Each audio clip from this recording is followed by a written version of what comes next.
The Boring Daily Life of a Dynamite Factory Worker, California 1895. The morning air in Contra Costa County carries the sharp scent of eucalyptus and bay laurel as our worker, let's call him Sam, wakes at 4:30 in the morning. His small wooden boarding house room costs him $3 a month, about a fifth of his wages from the giant powder company. The walls are thin enough that he can hear the coughing of the man next door, another factory worker whose lungs have grown weak from years of breathing the fine dust that hangs in the mixing rooms. Sam doesn't light a lamp. The factory has strict rules about this. Even miles away from the powder works, the company prefers its workers to minimize their use of open flames, a habit they want deeply ingrained. Instead, he dresses by the pale pre-dawn light filtering through his single window, pulling on the same canvas trousers and cotton shirt he wore yesterday. The fabric is stained a permanent yellowish tinge. This discoloration comes from the nitroglycerin that permeates everything in the factory, the walls, the floors, the very air itself. No amount of washing removes it. He splashes cold water on his face from the basin and notices his hands trembling slightly. This isn't nervousness, though Sam has plenty to be nervous about. It's a condition the workers call powder head, the chronic headaches and shaking caused by absorbing nitroglycerin through the skin. The compound dilates blood vessels, and after years of exposure, many workers find their hands shake uncontrollably on their days off. Strangely, the shaking usually stops once they return to work and their bodies receive another dose of the very substance causing the problem. The walk to the factory takes 40 minutes along a dirt road that winds through the coastal hills. Sam is joined by a dozen other men, all moving in the same silent procession toward the giant powder works. The company deliberately built the factory far from San Francisco, nearly 20 miles across the bay, after the city banned dynamite production within its limits following several catastrophic explosions in the 1860s. Out here, if something goes wrong, fewer people die. As the sun begins to rise, the factory complex comes into view, a sprawling collection of small wooden buildings scattered across the hillside, each one separated from the others by at least 200 feet. This spacing is intentional. The giant powder company learned, through terrible experience, that explosions in one building would often trigger sympathetic detonations in nearby structures. By spreading the buildings apart and constructing earthen embankments between them, they could contain disasters to single buildings. It was a grim calculus, measuring safe distances in terms of how many workers you were willing to lose at once. Sam stops at the company store before entering the factory grounds. He needs a new pair of shoes. His current ones have developed holes, and wet feet in the nitrating house are dangerous. Water and nitroglycerin don't mix in the quantities they work with. The store charges him $2 for work boots that would cost 90 cents in San Francisco, but there's no choice. The store is the only option for Miles, and his wages are paid in company script that's only accepted here. By the time he buys his boots, tobacco, and a few basic supplies, nearly half his weekly pay of $15 disappears before he even earns it. At 6 a.m. sharp, Sam passes through the factory gate. The first rule, printed on a sign that every worker passes daily, reads, "No matches, no smoking, no metal objects beyond this point." He's already removed his belt buckle and left his pocket knife at the boarding house. The company provides wooden tools, wooden nails, and even wooden buttons for the workers' clothing. A single spark from metal striking stone has killed entire crews. Sam heads to the mixing house, a small wooden building with walls barely thicker than planks. This flimsiness is also by design. If an explosion occurs during mixing, the building will blow outward rather than fragmenting into deadly projectiles. The roof is deliberately loose, designed to lift off cleanly in a blast. Sam knows this because he helped rebuild this very building last summer after the previous one detonated, killing 2 men whose names he can no longer remember clearly. The company had them back to work in the new structure within 3 days. Inside, the morning shift is already preparing the day's batch. Nitroglycerin sits in large ceramic vessels, its oily surface reflecting the pale light from the windows. The liquid looks deceptively harmless, clear, slightly yellow, with the consistency of honey. But Sam knows that a single drop, subjected to shock, can explode with enough force to take off a hand. The entire vessel, if detonated, would leave a crater where the building currently stands. His job today is the same as yesterday and the day before, mixing the nitroglycerin with kieselguhr, a type of diatomaceous earth that absorbs the volatile liquid and transforms it into the stable paste known as dynamite. Alfred Nobel had patented this process in 1867, and by the 1890s, it had become the standard method for producing explosives safely enough for commercial transport. Safely being a relative term. Sam scoops the white powder with a wooden paddle, his movements slow and deliberate. Sam scoops the white powder with a wooden paddle, his movements slow and deliberate. The mixing ratio must be precise, roughly 75% nitroglycerin to 25% kieselguhr by weight. Too little absorbent material and the dynamite remains dangerously unstable. Too much and it won't detonate properly, which means angry customers and, worse, Sam having to explain the mistake to the foreman. He's seen men fired for less, sent back to San Francisco with their yellow-stained clothes and shaking hands, unemployable anywhere that requires steady work. The mixing itself takes nearly 2 hours for each batch.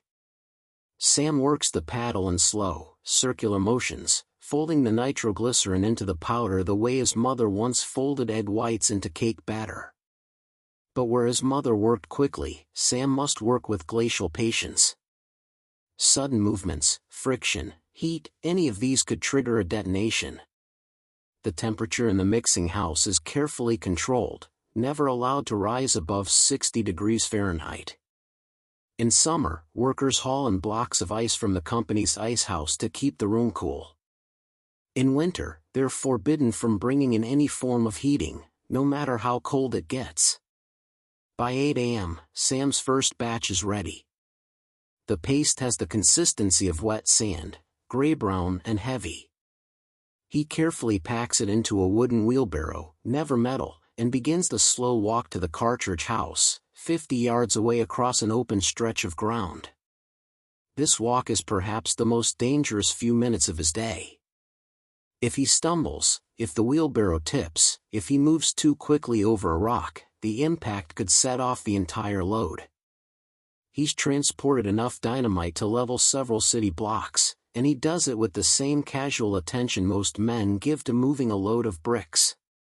The cartridge house is staffed almost entirely by women. The giant powder company discovered that women's smaller hands and greater patience made them ideal for the delicate work of packing dynamite into paper tubes. They sit at long wooden tables, each woman rolling pre-measured amounts of the paste into thin paper cylinders about 8 inches long and an inch in diameter. Their wages are significantly lower than Sam's, around $8 per week, despite working in the same dangerous conditions.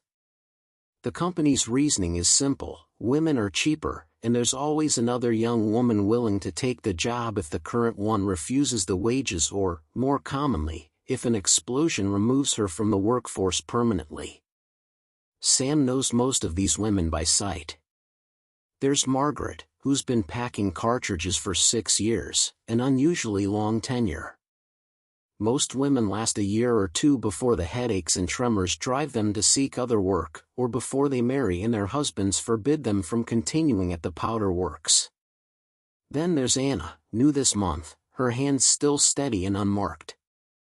She'll learn soon enough to recognize the warning signs: the smell of almonds that means nitroglycerin vapors are too concentrated, the slight numbness in the fingertips that precedes a splitting headache, the way your vision sometimes tunnels at the edges when you've absorbed too much through your skin. He delivers his wheelbarrow load and returns to the mixing house for the second batch of the day. The routine will repeat 4 more times before lunch. 6 batches total, each one taking 2 hours to mix and transport. The mathematics of his workday are simple and unchanging: 12 hours at the factory, minus 30 minutes for lunch, equals 11.5 hours of mixing, packing, and transporting one of the most dangerous substances ever created by human hands. At noon, the factory whistle blows, a long, mournful sound that echoes across the hills. Sam sets down his paddle, washes his hands in a bucket of water outside the mixing house, and joins the stream of workers heading toward the dining hall. The company provides lunch, another 3 cents deducted from weekly wages. Today it's beans, bread, and coffee. The coffee is weak, barely colored water, but Sam drinks 2 cups anyway. Caffeine helps with the nitroglycerin headaches, though no one quite understands why. It's just something the old-timers learned and passed down to the new men. He sits with Henrik, a Swedish immigrant who works in the nitrating house where they actually manufacture the nitroglycerin itself. Henrik's job is even more dangerous than Sam's. The nitrating process involves combining glycerin with a mixture of nitric and sulfuric acids in large lead-line vessels. The reaction is violently exothermic, it produces tremendous heat, and must be carefully cooled with ice water baths. If the temperature rises too quickly, the nitroglycerin becomes unstable and can detonate spontaneously. Last year, the nitrating house exploded twice. Henrik wasn't there for either incident, but he knew the men who were. Their bodies were never found, not enough remained to bury. Henrik doesn't talk much about his work, and Sam doesn't ask. There's an unspoken understanding among the powder workers that certain subjects are better left alone. Instead, they discuss ordinary things: the weather, the quality of the beans, whether the company will grant them the 4th of July off this year. Probably not, Henrik says. The mining companies in Nevada need a steady supply of dynamite to keep their operations running, and the giant powder company doesn't like to interrupt production for holidays. They worked through Christmas last year, Sam remembers. They'll work through Independence Day this year. The 30-minute lunch break passes quickly. At 12:30, the whistle blows again, and Sam returns to the mixing house. His hands have stopped shaking during lunch, they always do, but within 15 minutes of handling the nitroglycerin-soaked paste, the tremors return. His head begins to ache, a dull pressure behind his eyes that will intensify as the afternoon progresses. By 6 p.m., when his shift finally ends, the headache will be blinding, and the walk back to the boarding house will feel twice as long as the morning journey. But that's still hours away. For now, there's the paddle, the powder, the careful folding of death into something that can be safely handled. Sam scoops another measure of kieselguhr and begins his 3rd batch of the day. The afternoon sun slants through the window, casting long shadows across the wooden floor. Somewhere in the distance, another building's whistle blows, a different pitch, a different rhythm. Sam doesn't look up. He knows what it means. Someone has been injured, or worse. The work continues regardless. By 3 p.m., Sam has completed his 5th batch. By 3 p.m., Sam has completed his 5th batch. His shoulders ache from the repetitive motion of stirring, and the headache that started after lunch has blossomed into a full throbbing pain that pulses in time with his heartbeat. He pauses to drink water from a wooden dipper, careful not to let any drops fall into the mixing vessel. The foreman, Mr. Hendricks, makes his rounds every hour, checking the consistency of each batch, inspecting the workers' hands for cuts or abrasions. Any open wound is grounds for immediate removal from the mixing house. Nitroglycerin entering the bloodstream directly through a cut can stop a man's heart within minutes. Mr. Hendricks is one of the few men at the factory who's worked here for more than a decade. He started as a mixer himself back in 1883, survived 3 separate explosions, and worked his way up to supervisor. His hearing is nearly gone, a consequence of being too close to a detonation in 1889 that killed 4 men in the packing house. He communicates mostly through hand gestures and by reading lips, and the workers have learned to speak directly to his face when reporting their batch counts. The company pays him $25 a week, a princely sum compared to Sam's $15, though Sam often wonders if any amount of money is worth what the job has taken from Hendricks. The afternoon shift brings a different rhythm to the work. The morning's careful precision gives way to a kind of mechanical exhaustion. Sam's movements become automatic: scoop, fold, turn, scoop, fold, turn. His mind drifts to his sister back in Ohio, who writes him letters begging him to come home, to find safer work. He hasn't written back in 3 months. What would he say? That he stays because the pay is better than anything else available to a man with only 6 years of schooling? That he's saved nearly $40 in the 2 years he's been here, and that maybe, in another 2 years, he'll have enough to buy a small piece of land somewhere far from dynamite factories? Around 4 p.m., a new worker arrives at the mixing house, a replacement for old Charlie, who didn't show up for work this morning. The new man is young, perhaps 19, with the soft hands of someone who's never done factory work. Mr. Hendricks assigns him to shadow Sam for the remainder of the shift. The boy's name is Vincent, and he's nervous, asking questions in a rapid stream that makes Sam's head hurt worse. How much nitroglycerin goes in each batch? What happens if you mix it wrong? Is it true that men's hair turns white from working here? Sam answers patiently, remembering his own first day, the overwhelming fear that came with understanding exactly what he was handling. The truth about hair turning white is exaggerated, Sam explains, but not entirely false. Some of the older workers who've been at the factory for 15 or 20 years do have prematurely gray hair, though whether it's from the chemical exposure or simply the stress of the work, no one can say for certain. What Sam doesn't tell Vincent is that many workers don't last long enough to go gray. The average tenure at the giant powder company is just under 3 years. Some leave voluntarily, their nerves shattered by the constant proximity to death. Others leave in pine boxes, or in pieces too small for boxes. Vincent watches as Sam begins the 6th and final batch of the day. The young man's hands shake, not from nitroglycerin exposure, but from simple fear. Good, Sam thinks.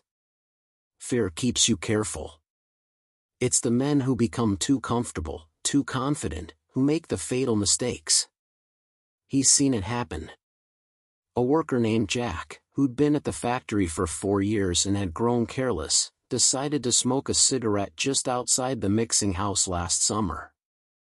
The building's ventilation system had carried nitroglycerin vapors outside, creating an invisible cloud of explosive gas. The match ignited the vapors, and the resulting flash fire killed Jack instantly and severely burned 2 other workers who were nearby. The company replaced Jack within a week. At 5:30 p.m., with 30 minutes left in the shift, Sam's final batch is complete. He and Vincent carefully transport it to the cartridge house, where the evening crew of women is already preparing to leave. The factory operates from 6 a.m. to 6 p.m., 6 days a week, with Sunday as the only day of rest. This schedule yields a production capacity of roughly 2 tons of dynamite per day from the giant powder works, making it one of the largest explosives manufacturers in the western United States. Most of this output goes to mining operations, the Comstock lode in Nevada, the copper mines in Montana, the hydraulic gold mining operations in the Sierra Nevada foothills. Sam delivers the final wheelbarrow and returns to the mixing house to clean his station. This is done with water only, no soap, no chemicals that might react unpredictably with nitroglycerin residue. He scrubs the wooden paddle, wipes down the mixing vessel, sweeps the floor with a soft bristled broom. Every speck of powder must be removed, every trace of the oily liquid cleaned away. Tomorrow morning, another worker might use the station, and Sam has no desire to be responsible for someone else's death because he left behind contaminated equipment. The 6 p.m. whistle finally blows, releasing the workers from their 12-hour shift. Sam removes his work apron, also stained yellow from years of use, and hangs it on a wooden peg. Vincent asks if he'll return tomorrow, and Sam nods. Of course he'll return. He returns every day except Sunday. This is his life now, has been for 2 years, and likely will be for however long his body can withstand the exposure or until his luck runs out, whichever comes first. The walk home is slower than the morning journey. Sam's legs are heavy, his head pounds with each step, and his hands shake so badly he has to keep them shoved in his pockets. He's joined by the same silent procession of workers, all of them moving like ghosts through the gathering dusk. No one speaks. They're too tired, too poisoned by the day's exposure, too aware that they'll have to do it all again tomorrow. As Sam crests the hill overlooking the factory complex, he glances back at the scattered buildings. Lamps are being lit in the guard shacks, and smoke rises from the chimney of the office building where the managers and chemists work, men who earn $50 or $60 a week and who never touch nitroglycerin themselves. The factory will continue operating through the night with a skeleton crew, maintaining the cooling systems, watching for fires, ensuring that the volatile materials remain stable until the morning shift arrives to begin the process anew. Sam turns away and continues toward his boarding house, toward his small room with the thin walls, toward the basin of cold water and the narrow bed where he'll sleep fitfully until 4:30 a.m., when the whole routine begins again. Sam turns away and continues toward his boarding house, toward his small room with the thin walls, toward the basin of cold water and the narrow bed where he'll sleep fitfully until 4:30 a.m., when the whole routine begins again. The boarding house comes into view as the last light fades from the sky, a 2-story wooden structure that houses nearly 30 factory workers. The landlady, Mrs. Chen, is a Chinese immigrant whose husband died in a factory explosion 7 years ago. She inherited his meager savings and used them to purchase this building, creating a business from the endless stream of men who need cheap lodging near the powder works. The rent is reasonable, $3 a month, but the accommodations are Spartan. Each room measures roughly 8 feet by 10 feet and contains a narrow bed, a small table, a chair, and a wash basin. There are no closets, no decoration, no comforts beyond a thin wool blanket that barely keeps out the coastal chill. The workers share 2 outhouses in the back and a single pump for water. On Saturday nights, Mrs. Chen heats water for baths, 25 cents per bath, towel included. Most men bathe once a week, though some skip weeks to save the quarter. Sam climbs the creaking stairs to his second-floor room. His neighbor, the one with the persistent cough, is already in bed despite the early hour. The man works in the packing house and has developed what the workers call powder lung, a chronic respiratory condition caused by inhaling the fine dust from kieselguhr and other materials. The company doctor, who visits the factory once a month, told him to rest more and drink warm liquids. The doctor did not tell him to stop working, because both men knew that stopping work meant starvation. There was no compensation for workplace illness, no pension for disabled workers. You worked until you couldn't, and then you left. Sam pours water from the pitcher into his basin and washes his face and hands. The water turns slightly yellow from the nitroglycerin residue, even though he washed at the factory. The chemical has seeped into his skin, his hair, his clothes. He'll carry the smell with him until Sunday, his one day away from the factory, when his body begins the process of purging the toxins, only to start accumulating them again Monday morning. Some workers claim you can always identify a powder man by smell alone, a faint, sweet, almost almond-like odor that clings to them like a ghost. There's a knock at his door. It's Henrik, the Swedish nitrator, holding a bottle of whiskey. This has become something of a ritual between them, sharing a drink after the Thursday shift, the one day of the week when they both have enough energy left to socialize. Henrik pours 2 fingers into Sam's tin cup and the same into his own. They don't toast. They simply drink, feeling the warmth spread through their chests, temporarily easing the constriction that the nitroglycerin causes in their blood vessels. Many powder workers develop a dependence on alcohol, using it to self-medicate against the chronic pain and anxiety of their profession. The company doesn't discourage this. There's a saloon just a quarter mile from the boarding house, and it does brisk business every evening. Henrik mentions that the company is hiring again. 3 positions opened up this week, not from men quitting, but from an accident in the Dynamite storage magazine on Tuesday. A worker had dropped a wooden crate containing 50 pounds of dynamite from a height of about 4 feet. The impact was sufficient to detonate the contents, and the explosion triggered a sympathetic detonation in the adjacent crates. The 3 men in the building were killed instantly, their bodies so thoroughly destroyed that the company buried what remained in a single grave at the small cemetery half a mile from the factory. The giant powder company maintained this cemetery specifically for workers killed on the job. By 1905, it would contain over 50 graves, though the exact number was never officially recorded. Sam asks if the families received anything. Henrik shakes his head. The company's policy is clear: no compensation for accidental death. Each worker signs an agreement upon hiring that releases the giant powder company from all liability for injury or death sustained during employment. The families of the 3 men would receive nothing: no pension, no death benefit, not even reimbursement for burial costs, which the company had nominally provided but would likely deduct from any final wages owed. It was a system designed to protect the company's profits while ensuring a steady supply of desperate men willing to risk their lives for $15 a week. The conversation turns to lighter topics. Henrik talks about a letter from his brother in Sweden, who's planning to emigrate to America next year. Sam listens, sipping his whiskey, feeling the tension in his shoulders slowly release. For these few minutes, sitting in his small room with the window open to let in the evening breeze, he can almost forget the mixing house, the yellow stains, the constant trembling in his hands. Almost, but not quite. The headache is still there, a dull presence behind his eyes, and his heart continues its irregular flutter, side effects that will persist until he falls asleep. By 8 p.m., Henrik leaves, taking his whiskey bottle with him. Sam is alone again.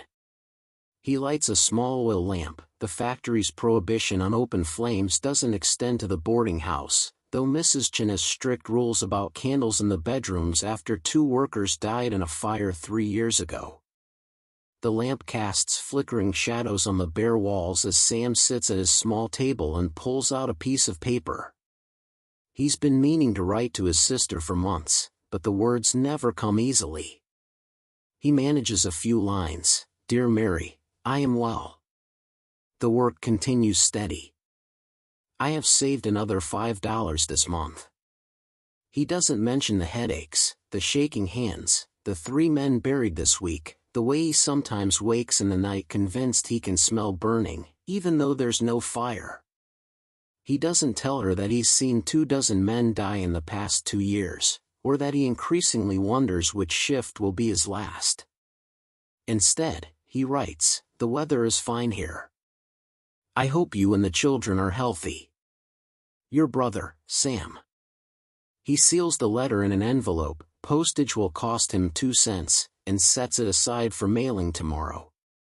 Then he extinguishes the lamp and lies down on his narrow bed, still fully clothed except for his boots.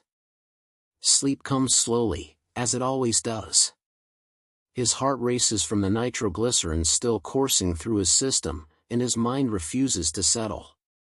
He thinks about the mixing paddle, the careful folding motion, the weight of the wheelbarrow, Vincent's frightened questions. Eventually, exhaustion overtakes chemistry, and Sam drifts into an uneasy sleep filled with dreams of yellow clouds and distant thunder. Outside, the California night settles over the coastal hills.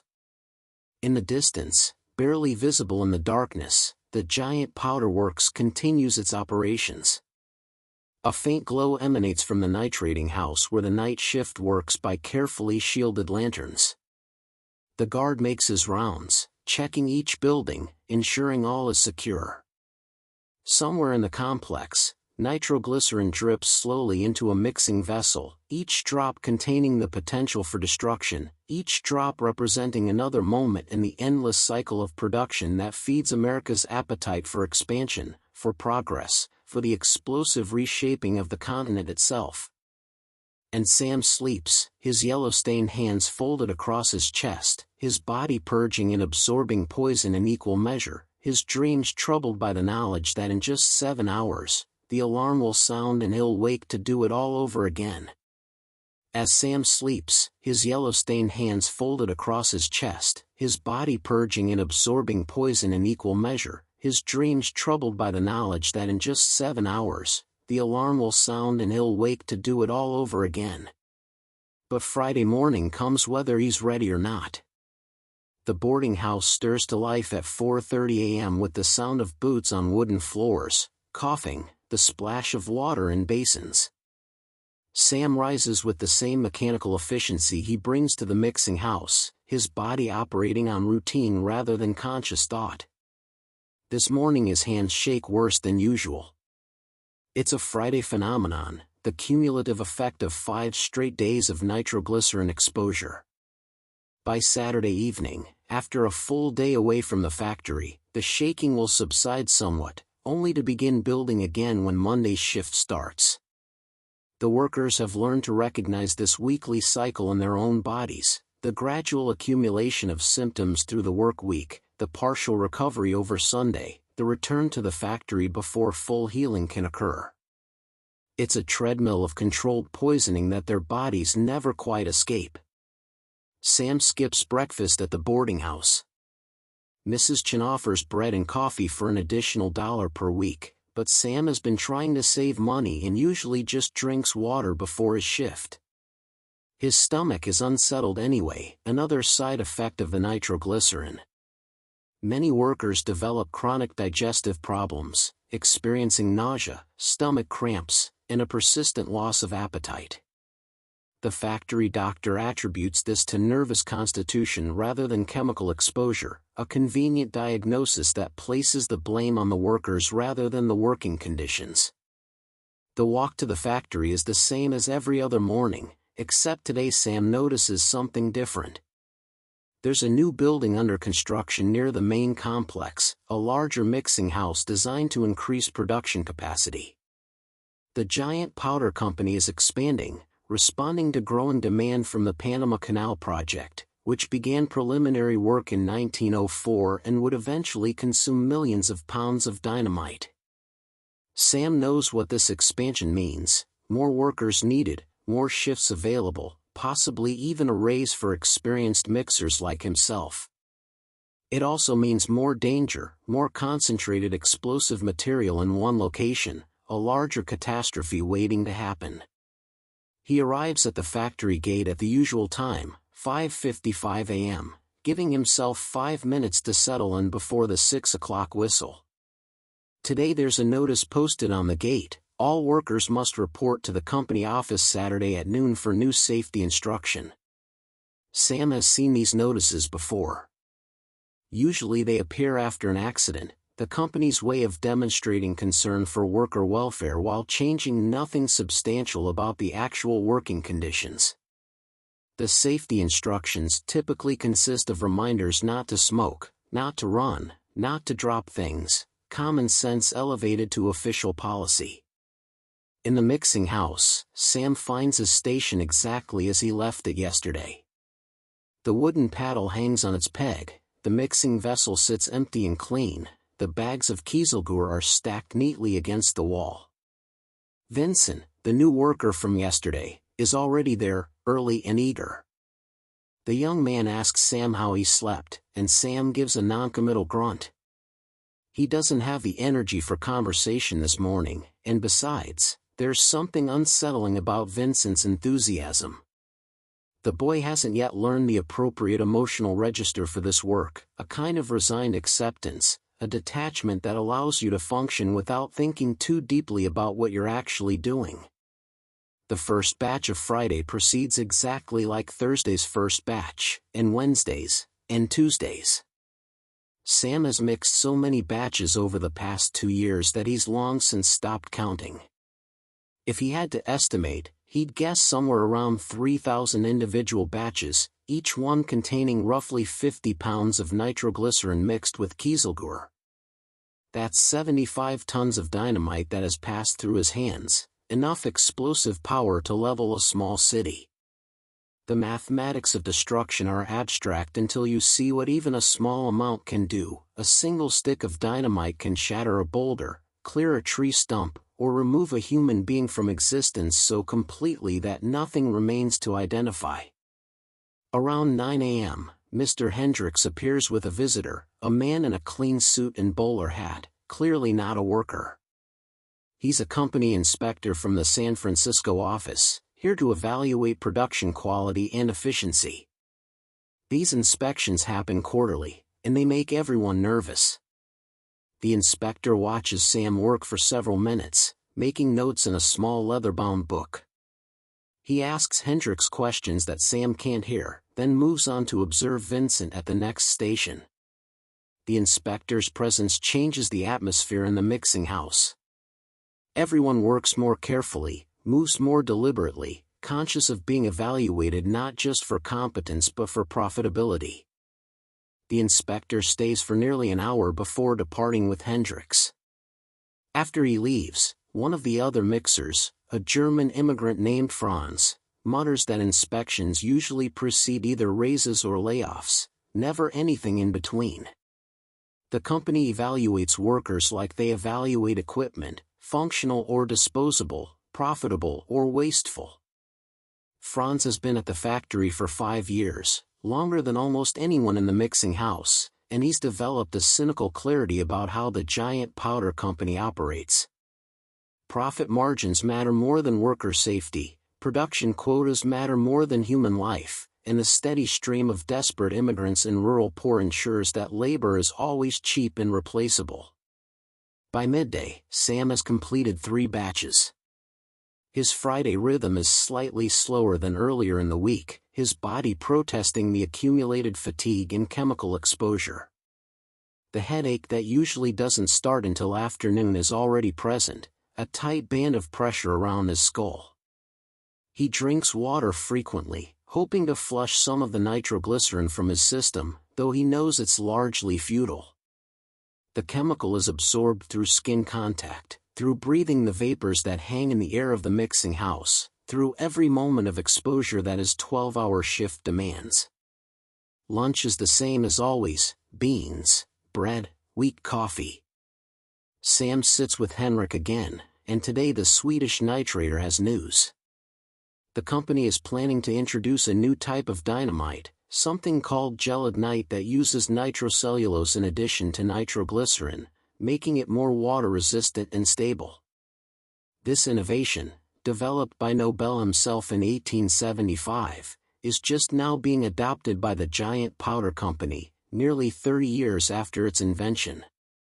The delay is typical. The company resists changes that require retooling or retraining unless absolutely necessary for competitive reasons. Henrik says they'll need workers who can handle the more complex mixing process, and that experienced men like Sam might be offered positions in the new gelignite production line at slightly higher wages. Sam considers this as he chews his bread.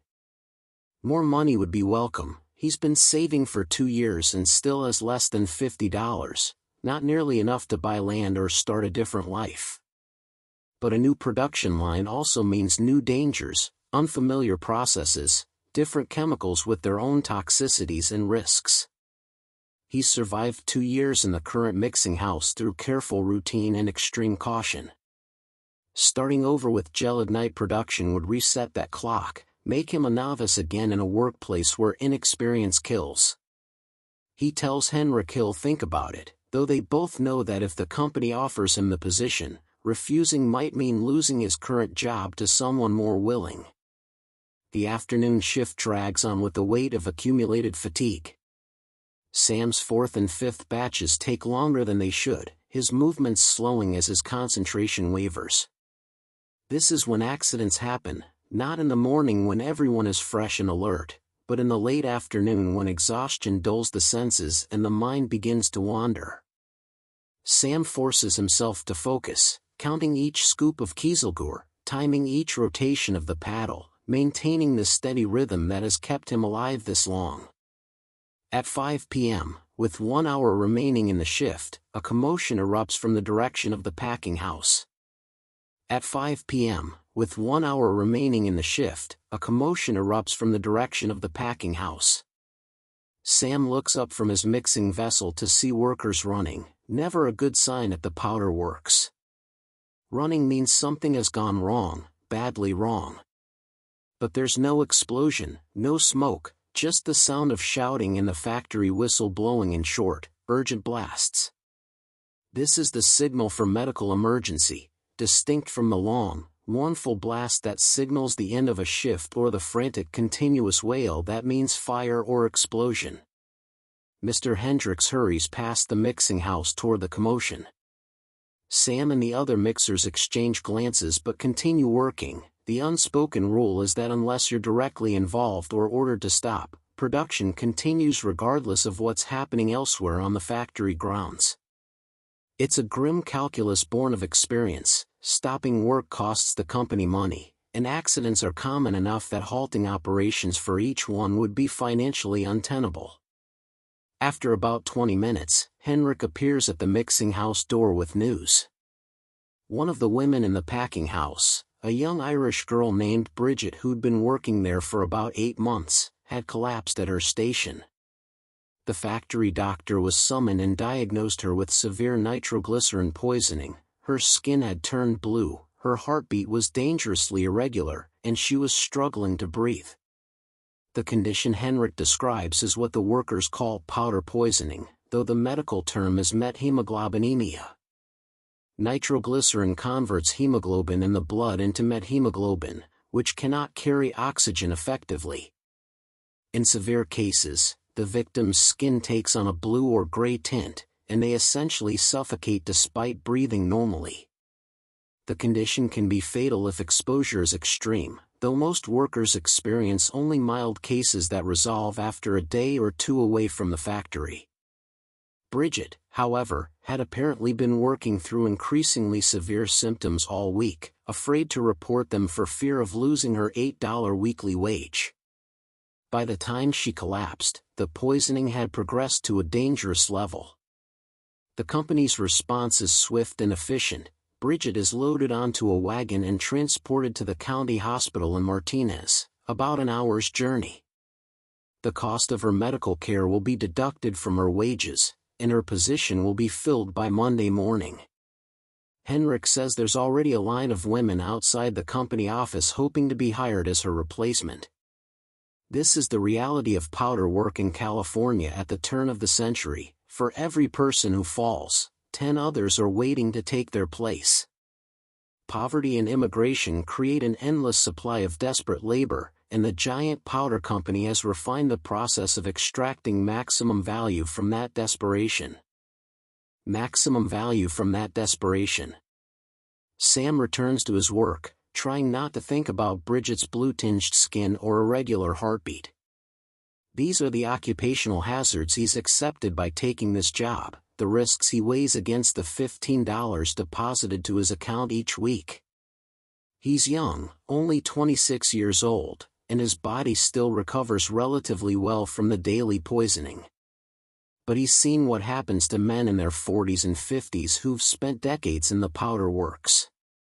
Their hands shake uncontrollably, their hearts are weak and irregular, their lungs are scarred, their hearing is damaged.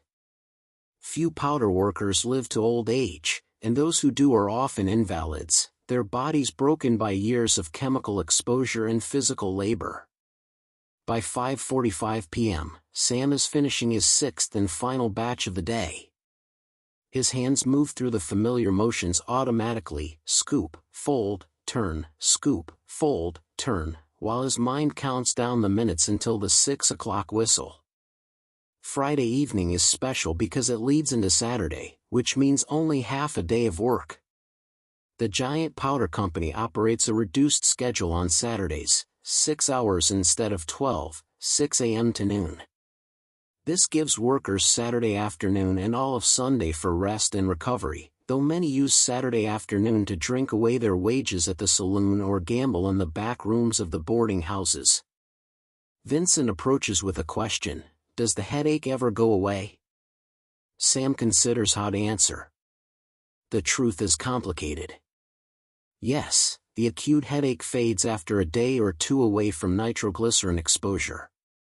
But there's also a chronic, low-grade pain that many long-term powder workers develop, a persistent ache that never fully disappears, even on Sundays, even during the rare week-long shutdown at Christmas.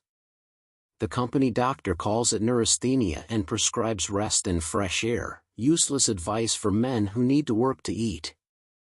Sam tells Vincent that the headaches become manageable, which is both true and a lie.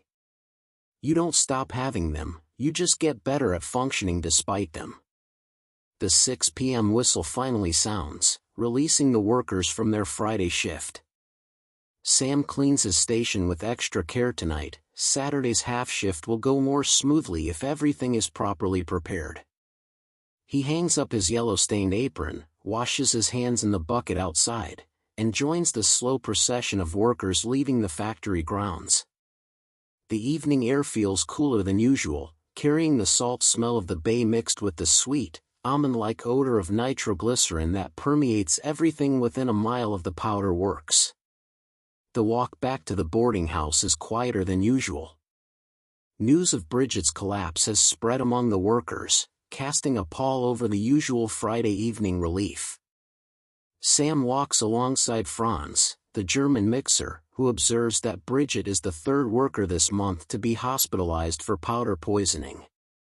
The company doesn't keep public records of such incidents, but the workers track them informally, sharing information at meals and during evening gatherings. Franz estimates that in any given month, 10 to 15 workers require medical attention for poisoning, accidents, or other work-related injuries. Most return to work within days or weeks. Some never return at all.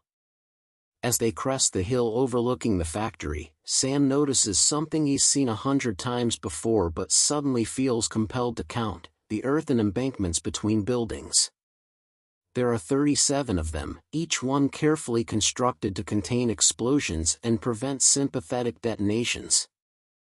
These mounds of dirt represent the company's primary investment in worker safety, not better ventilation, not protective equipment, not reduced exposure times, but simply earth barriers to limit the damage when, not if, explosions occur.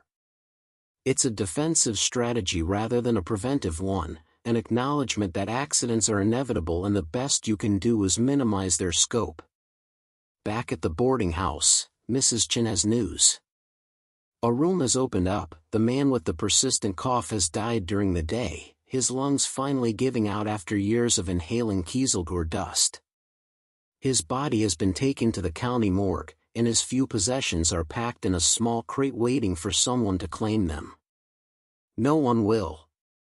The man had no family in California, no friends beyond casual acquaintances at the factory. His life will be reduced to a line in the county death records: John Morrison, aged 42, died of respiratory failure. The powder that destroyed his lungs won't be mentioned. Mrs. Chen asks if Sam knows anyone looking for a room.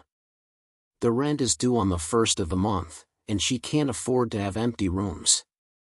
Sam retreats to his own room, already feeling the characteristic Friday exhaustion settling into his bones. His hands shake badly tonight, worse than usual, and his heart flutters irregularly in his chest. He pours water into his basin and notices his reflection in the small mirror hanging on the wall: yellow-stained skin, bloodshot eyes, a gaunt face that looks older than his 26 years. This is what 2 years at the giant powder company has done to him. He wonders what 4 years would look like, or 6, or 10. He wonders if he'll live long enough to find out. There's no whiskey tonight, no visit from Henrik, no letter writing. Sam simply removes his boots, lies down on his narrow bed, and closes his eyes. Tomorrow is Saturday, only 6 hours at the factory, then a precious afternoon and full Sunday of recovery. His body will partially heal, the nitroglycerin will metabolize out of his system, the shaking will subside. And then Monday will come, and he'll walk back through the factory gates to begin the cycle again, mixing death into stable packages, one careful scoop at a time, for $15 a week in the slowly dying hope that someday he'll save enough to escape this yellow-stained life. Saturday morning arrives with merciful swiftness. Sam wakes at 4:30 a.m. as always, but today carries a different quality, only 6 hours of work ahead instead of 12. The boarding house is quieter on Saturday mornings. Some workers, those who've been at the factory long enough to earn marginally better positions, don't work Saturdays at all. They're the chemist's assistants, the office clerks, the senior supervisors, men who've either survived long enough to advance or who came to the giant powder company with education and skills beyond manual labor. Sam knows he'll never be one of them. His 6 years of schooling in rural Ohio didn't prepare him for chemistry or office work, only for jobs that require a strong back and a tolerance for danger. The walk to the factory feels lighter somehow, despite his body's accumulated exhaustion. Henrik joins him on the road, and they walk in companionable silence through the pre-dawn darkness. The Swedish nitrator mentions that he's planning to visit San Francisco tomorrow, Sunday, taking the ferry across the bay to see a cousin who works at the docks. He invites Sam to join him, but Sam declines.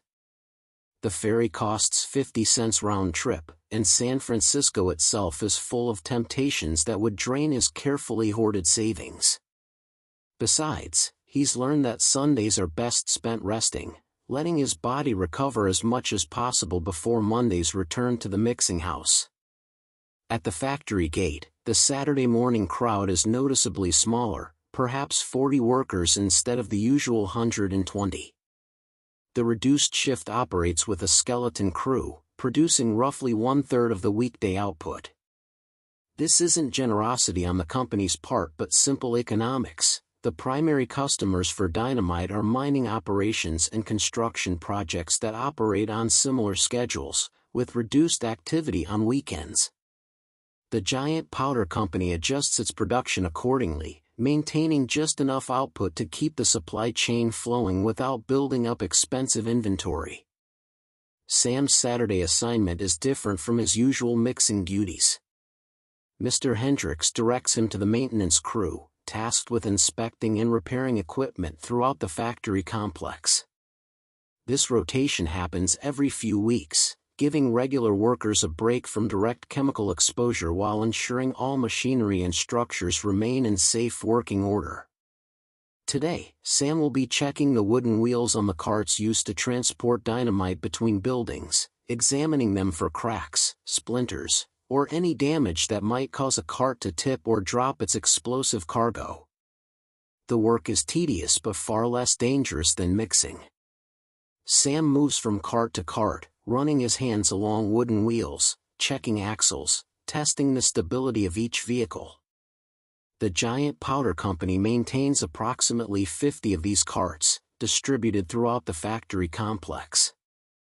Each one is constructed entirely of wood, no metal parts that might create sparks. The wheels are made of solid oak, the axles of hickory, the cart beds of pine. When a cart becomes too worn for safe use, it's burned in a controlled fire far from the factory buildings, never repurposed or sold, because even old wood can retain traces of nitroglycerin that might ignite unexpectedly. Around 8 a.m., Sam's maintenance work takes him near the nitrating house where Henrik works during the week. The building is silent today, the dangerous process of creating nitroglycerin suspended until Monday.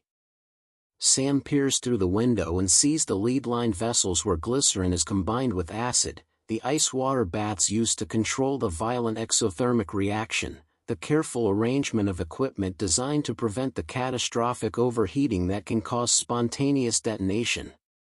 The nitrating house has been rebuilt 4 times in the factory's history, each reconstruction following an explosion that killed everyone inside. The current building has stood for 18 months, a relatively long lifespan. The maintenance work also brings Sam to the Dynamite storage magazines, heavily reinforced buildings set far from the main production area, each one partially buried in the hillside with thick earth berms on 3 sides. These magazines store finished dynamite awaiting shipment to customers throughout the western United States. The giant powder company maintains strict inventory controls, with each case of dynamite carefully logged and tracked from production through delivery. A single magazine might contain 10,000 pounds of explosives, enough destructive power to crater the entire hillside if somehow detonated simultaneously.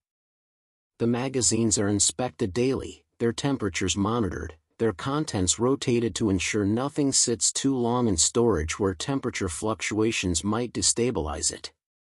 Sam's inspection reveals a problem with one of the magazine doors. The wooden hinges have swollen from coastal moisture, making the door difficult to close properly. He reports this to the maintenance foreman, who dispatches a carpenter to make repairs immediately. In the powder works, no defect is too small to ignore. A door that doesn't close fully might allow rain to enter, moisture that could compromise the dynamite's stability. It's a reminder that danger comes not only from the obvious hazards, mixing explosives, transporting volatile chemicals, but also from the mundane failures of wood, weather, and human oversight. By 10 a.m., Sam has inspected 30 carts and identified 5 that need repairs ranging from minor wheel adjustments to complete wheel replacement.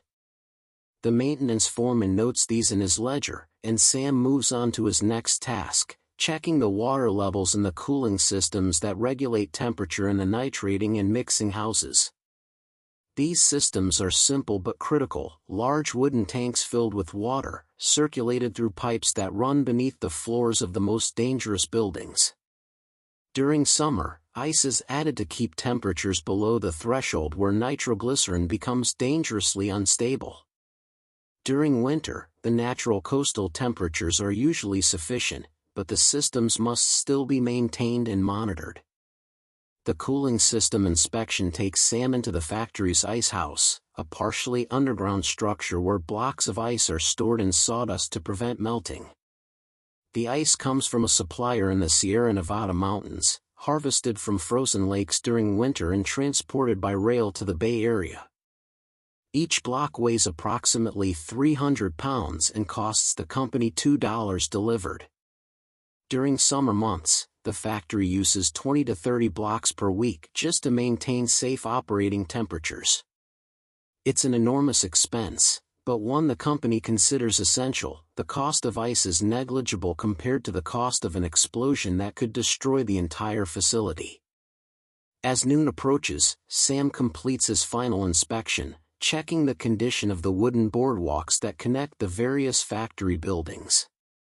These elevated walkways keep workers out of the mud during rainy season and provide clear, level paths for transporting materials between buildings. Each boardwalk is constructed of planks laid across wooden supports, with handrails on both sides. Sam tests each plank by stepping firmly on it, listening for creaks or feeling for give that might indicate rot or weakness. He finds 3 planks that need replacement and marks them with chalk for the carpentry crew. The noon whistle sounds, releasing the Saturday shift. Sam has worked 6 hours instead of 12, and his body feels the difference. The headache is present but mild, his hands shake only slightly, his fatigue is manageable rather than crushing. He collects his time card from the office. Saturday half shifts pay $7.50, exactly half the weekly wage, and joins the stream of workers leaving the factory grounds. Many are heading directly to the saloon, eager to spend their fresh wages on whiskey and beer. Sam considers joining them, then remembers Bridget in the county hospital, her blue-tinged skin and irregular heartbeat, the way her position was filled before she'd even left the factory grounds. Instead, Sam walks back to the boarding house, where Mrs. Chen has prepared a special Saturday lunch for residents willing to pay an extra 25 cents, roasted chicken, potatoes, and actual fresh vegetables brought in from a farm inland. Sam pays the quarter, reasoning that proper food might help his body recover from the week's poisoning. He eats slowly, savoring flavors more complex than the usual beans and bread, feeling almost human again as his stomach processes something nourishing.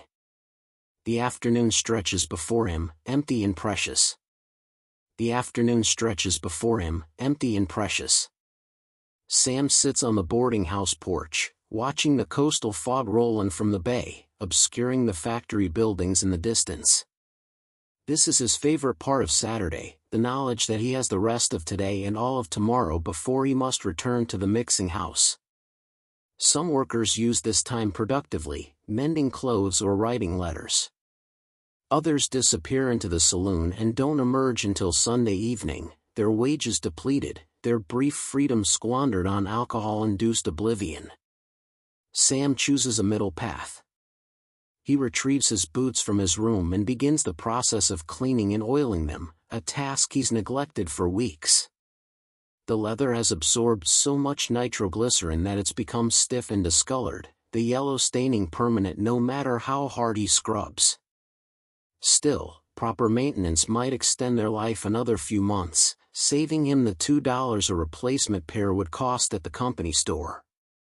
As he works the oil into the leather, he reflects on the strange economics of powder work, wages that seem generous compared to farm labor or factory work in the cities, but expenses that consume those wages almost as quickly as they're earned.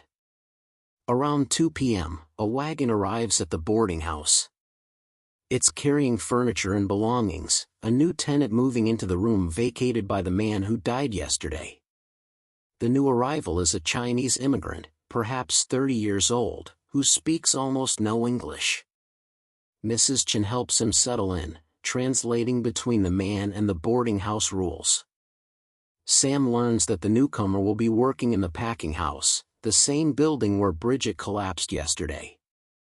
The turnover at the giant powder company is relentless, positions filled almost before the previous occupant has departed, a constant circulation of bodies through the factory's dangerous machinery.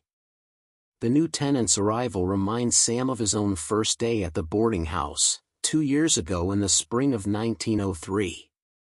He'd arrived with nothing but a canvas bag containing 2 changes of clothes and $8 in savings. Mrs. Chen had shown him to his room, the same room he occupies now, and explained the rules in her careful, accented English. No fires in the rooms. Rent due on the 1st of each month. Baths on Saturday nights only. Quiet after 9 p.m. He'd lain awake that first night, listening to the unfamiliar sounds of the building, wondering if he'd made a terrible mistake leaving Ohio for this dangerous work in California. By 4 p.m., Sam's boots are as clean as they're going to get. He sets them aside to dry and decides to walk to the company cemetery, something he does perhaps once a month when the weather is good and his body has enough energy.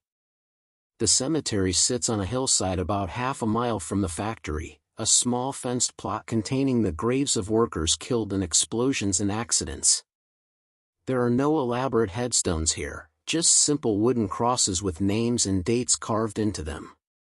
Many crosses bear no names at all, just unknown worker and a date, men so thoroughly destroyed by explosions that identification was impossible, or immigrant workers whose names the company never properly recorded. Sam counts the graves as he walks among them. 53 crosses, representing at least that many deaths, though he knows this count is incomplete. The cemetery only contains workers killed suddenly in explosions or major accidents. It doesn't include men like his neighbor who died of powder lung, or women who collapsed from poisoning and died later in hospitals, or workers who simply disappeared, returning to wherever they came from after injuries made them unemployable. If you counted all the deaths attributable to the giant powder company, direct and indirect, immediate and delayed, the true number would be many times higher. One grave catches his attention. James Murphy, died March 15, 1904, aged 23. Sam knew James, worked alongside him in the mixing house for nearly 6 months. James had been crushed when a fully loaded cart of dynamite tipped over, pinning him beneath 500 pounds of explosive material. The miracle was that the dynamite didn't detonate from the impact. Had it done so, James and everyone within 200 feet would have been vaporized. Instead, James died slowly over the course of 3 hours, conscious and in agony, while workers carefully removed the dynamite from his crushed body. The company doctor administered morphine, but there was nothing to be done for injuries so severe.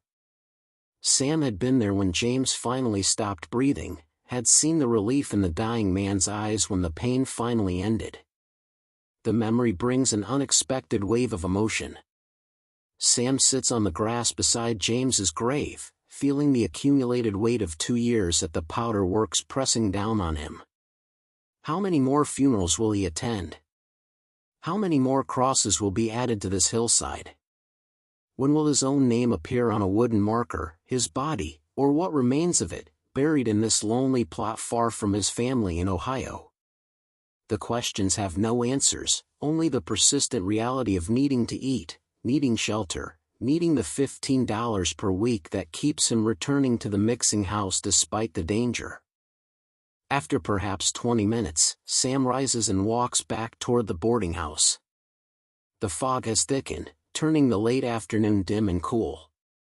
He passes the saloon and hears the loud voices inside, workers drinking away their Saturday wages, seeking temporary escape from the yellow-stained monotony of their lives. He understands the impulse but resists it, remembering his goal of saving enough money to eventually leave this work behind. At $40 saved over 2 years, he's making slow progress. At this rate, he'll need another 3 or 4 years to accumulate the $100 he estimates would be enough to buy a small piece of land and start over doing something, anything, that doesn't involve mixing death into portable packages. Back at the boarding house, Sam finds Henrik on the porch, his planned trip to San Francisco apparently abandoned. The Swedish nitrator explains that the afternoon ferry was cancelled due to fog, and rather than wait for the evening departure, he decided to save his 50 cents and stay at the boarding house. They sit together in comfortable silence, watching the fog swirl through the coastal hills, obscuring and revealing the landscape in alternating moments. Neither man mentions the factory, or Bridget, or the 3 workers buried this week, or any of the 100 small horrors that comprise their working lives. For these few hours, they can pretend to be normal men resting on a Saturday afternoon, rather than poison-soaked survivors of an industry that consumes workers as casually as it consumes raw materials. As evening approaches, Mrs. Chen rings the bell for Saturday dinner, another special meal for residents willing to pay the extra cost. Tonight it's pork and rice, served family-style at the long table in the boarding house dining room. 12 workers gather for the meal, a mix of nationalities and languages, Chinese, Swedish, German, Irish, Italian, united by their common employment at the giant powder company and their shared residence in this weathered building. The conversation flows in fragments of broken English, punctuated by gestures and laughter. For a brief moment, the dining room feels almost warm, almost like a community rather than a collection of desperate individuals enduring dangerous work for marginal wages. After dinner, Sam returns to his room as the light fades completely. Saturday evening at the boarding house is typically quiet, workers either resting or drinking at the saloon, saving their energy for Sunday's complete day of rest. Sam lights his small oil lamp and pulls out the letter he started writing to his sister on Thursday. He adds a few more lines. "I am thinking of you often. work continues steady. I hope to visit Ohio next year if I can save enough for the train fare. He doesn't mention that train fare to Ohio costs nearly $30, almost his entire life savings. He doesn't mention that even if he could afford the journey, taking time off work might mean losing his position to one of the dozens of men waiting for any opening at the factory. He seals the letter and sets it on the table for mailing on Monday. Then he extinguishes the lamp and lies down, still fully clothed, listening to the sounds of the boarding house settling into night. Tomorrow is Sunday, a full day away from nitroglycerin, away from the mixing house, away from the constant calculation of risk and reward that defines every moment at the powder works. His hands have almost stopped shaking, his headache has faded to a dull background ache, his heart beats with something approaching regularity. By Monday morning, this brief recovery will end, and the cycle will begin again. But for now, for these precious hours of Saturday night leading into Sunday, Sam can rest. Sunlight streams through his window. His hands rest quietly on the blanket, no trembling, the nitroglycerin nearly purged from his system after a full day away from the factory. His head feels clear for the first time since Monday. This is what normal feels like, what his body remembers from before he became a powder worker, and what it will forget again by Tuesday afternoon. The boarding house on Sunday has a different rhythm entirely. Men move slowly, speaking in quiet voices, respecting the collective need for rest. Some attend church services in town. There's a small Catholic church about 2 miles away that holds Mass at 9 a.m., and a Methodist chapel that meets at 10 o'clock. Sam isn't particularly religious, but he sometimes walks to the Methodist service, less for spiritual sustenance than for the simple pleasure of sitting in a building that doesn't smell of almonds and death, surrounded by people whose hands aren't stained yellow. Today, however, Sam decides to remain at the boarding house. Mrs. Chen has announced that Sunday breakfast will be available for those who want it, eggs and bread for 15 cents, a luxury that Sam decides to afford himself. He joins 8 other workers at the dining table, and the meal proceeds with an almost domestic quality. The eggs are fresh, brought in from a nearby farm, and the bread is still warm from Mrs. Chen's oven. For 15 cents and 30 minutes, Sam can almost imagine himself living a different life, one where breakfast is a daily pleasure rather than a rushed necessity before 12 hours of dangerous labor. After breakfast, Sam makes a decision that surprises him. He's going to wash his work clothes. Normally he wears the same canvas trousers and cotton shirt all week, letting the nitroglycerin stains accumulate until they're permanent. But today, with the sun warm and his energy returning, he decides to scrub them as clean as possible. He fills a wooden bucket with water from the pump, adds a handful of soap flakes purchased from the company store, and begins the laborious process of washing the yellow stains from the fabric. The water turns pale yellow almost immediately, the dissolved nitroglycerin leaching out of the cloth. Sam changes the water 3 times, scrubbing until his knuckles are raw, until the fabric is as clean as it's going to get, which is to say, still noticeably stained, but less so than before. He hangs the clothes on a line behind the boarding house to dry in the Sunday sun. As he works, he notices the Chinese tenant who moved in yesterday doing the same thing, washing his new work clothes even though they haven't yet been worn at the factory. Sam understands the impulse, to start fresh, to have at least one day wearing clothes that don't carry the chemical taint of the powder works. They work in companionable silence, 2 men separated by language and culture but united by their shared fate as expendable labor in California's explosives industry. Around noon, Henrik appears with news from town. He'd walked to the general store that morning and overheard conversation about the giant powder company.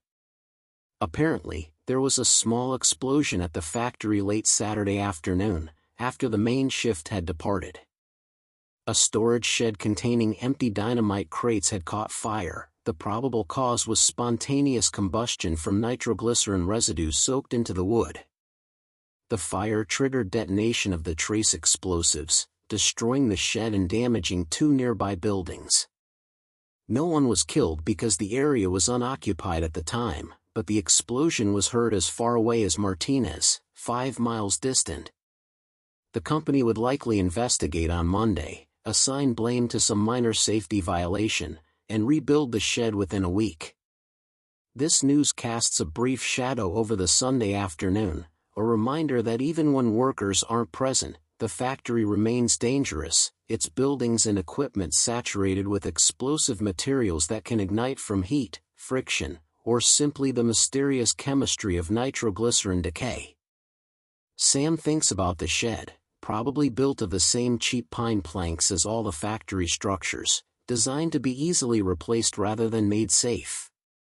The giant powder company's entire philosophy is built on this principle, except that explosions will occur, minimize their cost when they do, and maintain production at all times. Worker safety, structural integrity, long-term planning, all secondary to the primary goal of continuous explosive manufacturing. But Sunday afternoon is too precious to waste on dark thoughts. Sam decides to walk to the coast, about a mile from the boarding house, where rocky beaches meet the cold waters of San Pablo Bay. The walk takes him through rolling hills covered in coastal scrub and wild grasses, past grazing cattle that belong to one of the few remaining ranches in the area. The afternoon is clear, the fog burned off by strong sun, and Sam can see across the bay to the faint outline of San Francisco in the distance. The city represents possibility, opportunity, a life beyond the powder works, but also expense and competition and the likelihood that a man with his limited education would end up in equally dangerous work at the docks or construction sites. At the beach, Sam sits on a sun-warmed rock and watches the waves lap against the shore. A few other workers from the factory are here too, scattered along the coastline, each man seeking solitude and the cleansing effect of salt air and open sky. No one speaks or acknowledges the others. This is understood to be private time, moments stolen from the relentless machinery of industrial labor. Sam closes his eyes and breathes deeply, filling his lungs with clean air, feeling the sun on his face, listening to the rhythmic sound of water against stone. For these minutes, he's not a powder worker, not a mixer of explosives, not a Yellowstone survivor of a dangerous trade. He's simply a man sitting by the water, enjoying a Sunday afternoon. The peace lasts perhaps an hour before practical concerns intrude. Sam realizes he's hungry, the breakfast eggs have long since digested, and the boarding house is a mile away. He begins the walk back, his legs stronger than they've been all week, his body responding to rest and clean air with something like vitality. Along the way, he encounters Franz, the German mixer, walking in the opposite direction toward the beach. They exchange brief greetings, and Franz mentions that he's heard rumors of a wage increase coming in the next month. The giant powder company is struggling to retain experienced workers, too many are leaving for less dangerous employment, and training replacements is expensive and time-consuming. A raise of perhaps $1 per week might be offered to workers with more than 2 years' experience. Sam considers this as he continues walking. An extra $1 per week would mean $52 per year, a significant increase to his savings rate. At $16 per week instead of $15, he might accumulate his $100 goal in 2 years instead of 3. But he also knows that wage increases at the factory usually come with strings attached, longer hours, more dangerous assignments, increased production quotas. The company never gives something for nothing.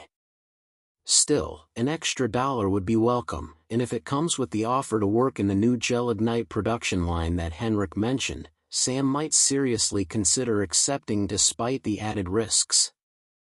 Back at the boarding house, Mrs. Chen has set out bread and cheese for anyone who wants an afternoon snack, no charge, a rare gesture of generosity that Sam suspects comes from guilt over quickly renting the dead man's room. Sam takes a piece of bread and a small portion of cheese, eating slowly while sitting on the porch steps. Other workers drift in and out, some returning from town or church, others emerging from afternoon naps in their rooms. The atmosphere is relaxed, almost peaceful, a stark contrast to the tension that permeates the factory grounds 6 days per week. As the afternoon wanes toward evening, Sam retrieves his work clothes from the line. They're dry now, still stained but cleaner than they've been in months. He folds them carefully and places them on the chair in his room, ready for tomorrow's 4:30 a.m. awakening.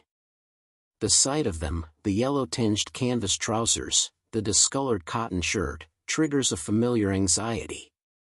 Tomorrow is Monday. Tomorrow he returns to the mixing house, to the nitroglycerin and kieselguhr, to the careful folding of explosive paste, to the wheelbarrow journeys between buildings, to the accumulating poison and perpetual danger that define his working life. Sunday evening dinner is a quiet affair. Mrs. Chen serves soup and bread, simple fare that costs nothing extra. The workers eat in near silence, each man retreating into his own thoughts as the weekend draws to a close. Sam notices that several chairs are empty, workers who've chosen to spend Sunday evening at the saloon, extending their brief freedom with alcohol before Monday's return to routine. He doesn't judge them. Everyone copes differently with the grinding reality of powder work, and if whiskey provides some men with temporary relief, who is he to say it's wrong? After dinner, Sam returns to his room for the last time before the work week resumes. He lights his oil lamp and sits at the small table, staring at the bare walls, listening to the sounds of the boarding house settling into evening. Tomorrow at this time, he'll be exhausted, poisoned, shaking, his head pounding from 12 hours of nitroglycerin exposure. But tonight, his final night of recovery, his body feels almost whole. But tonight, his final night of recovery, his body feels almost whole. Sam extinguishes the lamp early, around 8 p.m., knowing that sleep is more valuable than staying awake. He lies in bed watching the last light fade from his window, listening to the familiar creaks and sounds of the boarding house. From somewhere down the hall, he hears coughing, another worker with damaged lungs, the inevitable consequence of breathing industrial dust and chemical vapors day after day. The sound is a reminder that even if Sam survives the explosions and acute poisoning, the slow accumulation of damage may still claim him in the end. Sleep comes easier on Sunday nights than any other night of the week. His body, partially cleansed of nitroglycerin, doesn't fight rest with racing heartbeat and chemical stimulation. Sam drifts into genuine sleep, the kind that restores rather than merely passing time between shifts. He dreams of Ohio, of his sister's farm, of work that doesn't leave yellow stains on everything it touches. The dreams are vivid and detailed, his mind taking advantage of this brief window when it's not constantly calculating risk and monitoring danger. But 4:30 a.m. arrives regardless of how deeply Sam sleeps. Monday morning announces itself with the same sounds as every other workday: boots on wooden floors, water splashing in basins, the quiet resignation of men preparing for another week at the powder works.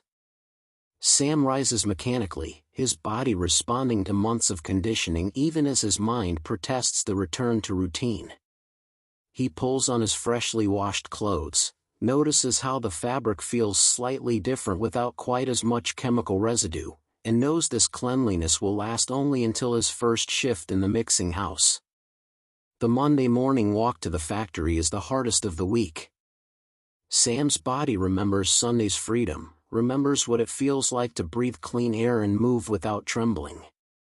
Every step toward the giant powder company feels like a betrayal of that recovered health, a voluntary return to slow poisoning. But the alternative, unemployment, starvation, returning to Ohio in failure, seems worse than the familiar dangers ahead. So Sam walks, joined by the same silent procession of workers, all of them making the same grim calculation that keeps the powder works staffed despite its terrible costs. At the factory gate, Mr. Hendricks is waiting with announcements. The Saturday afternoon explosion damaged not only the storage shed but also compromised some of the water pipes in the cooling system. Until repairs are completed, workers in the mixing and nitrating houses will need to be extra vigilant about temperature control, manually adding ice to cooling baths more frequently than usual. This means additional work for everyone, closer proximity to the most dangerous materials, increased risk, but no additional pay. The company frames this as a temporary emergency measure, though Sam has learned that temporary at the giant powder company can mean weeks or months.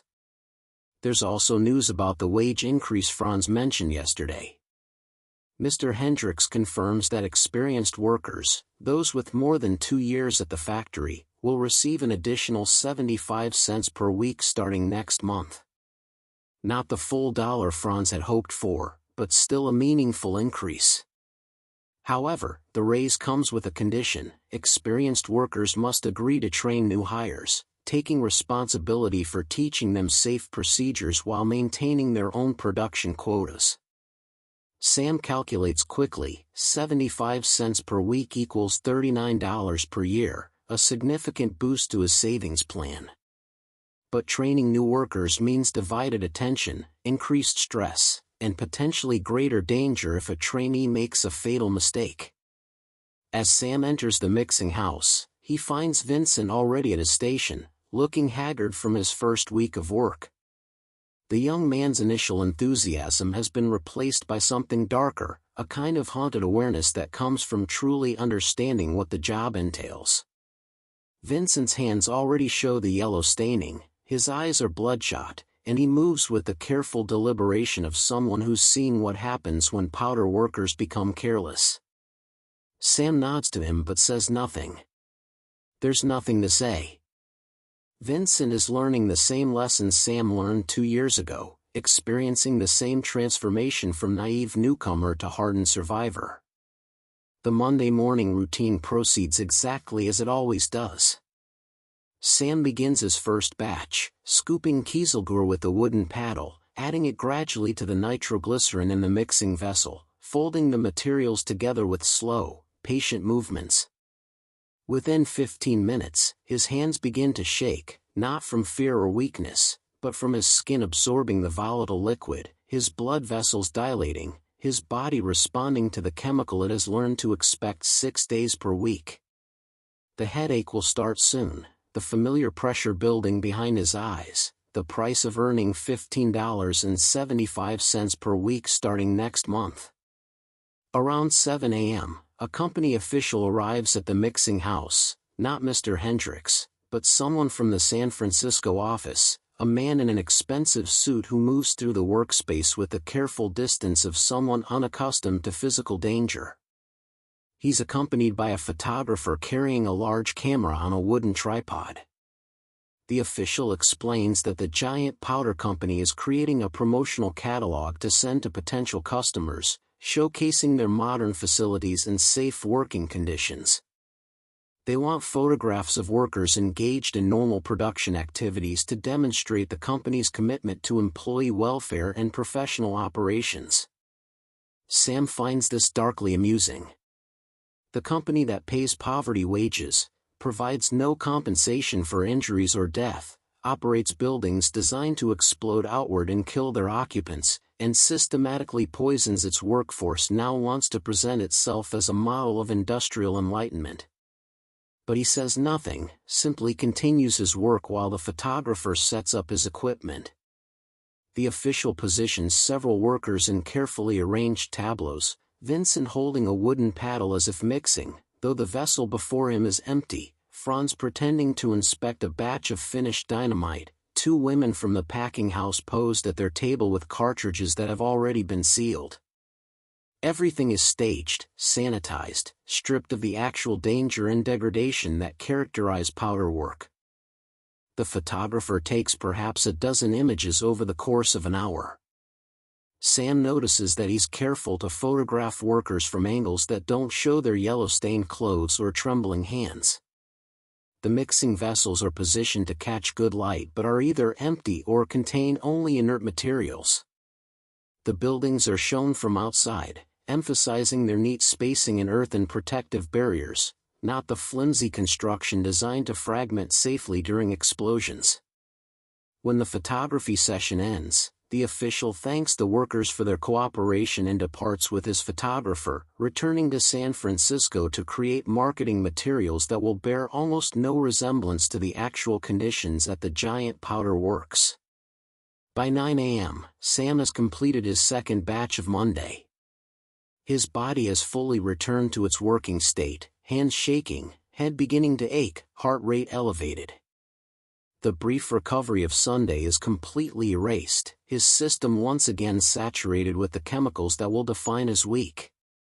He thinks about the photographer's images, about potential customers in Nevada or Montana seeing pictures of clean, organized, safe-looking facilities and deciding to purchase their dynamite from the giant powder company. Those customers will never know about the yellow stains, the powder head, the cemetery on the hillside, the 3 men buried this month, Bridget with her blue-tinged skin being carried to the county hospital. The morning progresses with mechanical inevitability. Sam mixes batch after batch, transports them to the packing house, returns for more kieselguhr and nitroglycerin. Vincent works at the next station, moving more slowly than last week, already showing signs of the chronic fatigue that will only worsen with time. Franz jokes grimly about the photography session, speculating about what lies the company will tell in its promotional materials. No one mentions the Saturday explosion or the damaged cooling system or the additional ice that needs to be hauled more frequently now.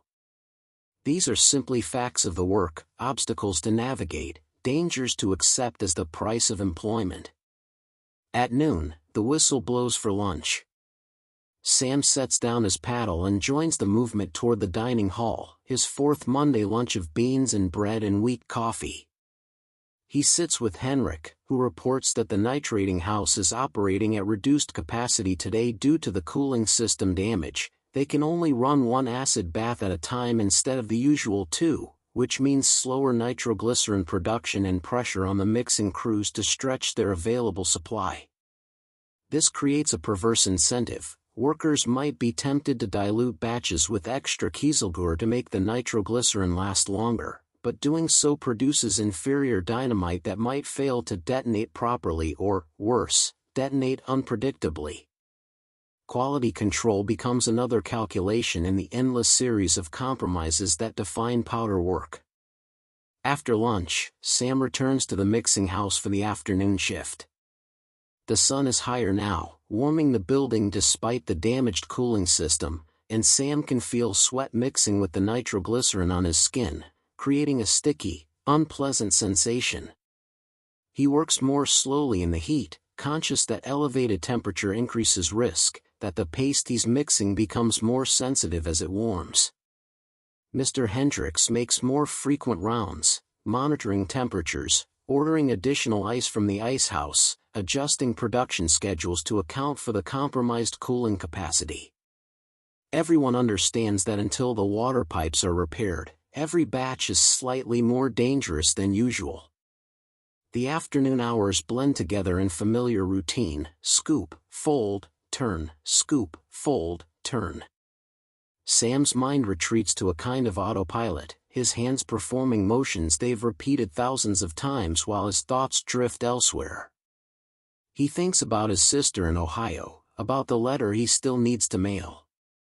He thinks about the 75-cent raise, about whether it's worth the added responsibility of training new workers.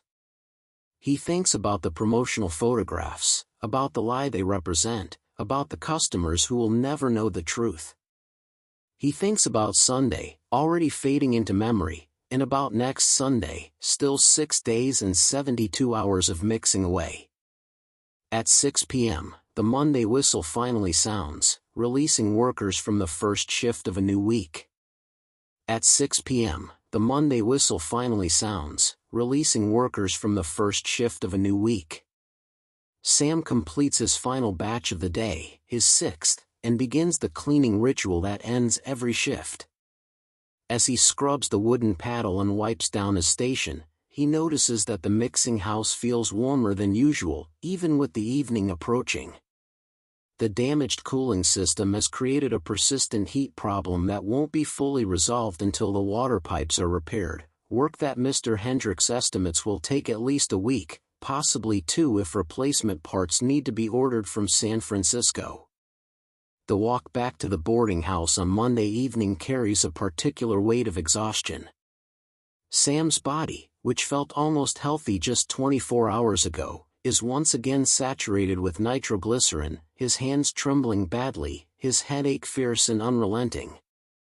The contrast between Sunday's recovery and Monday's deterioration is especially sharp, a weekly reminder of what he's sacrificing for his wages.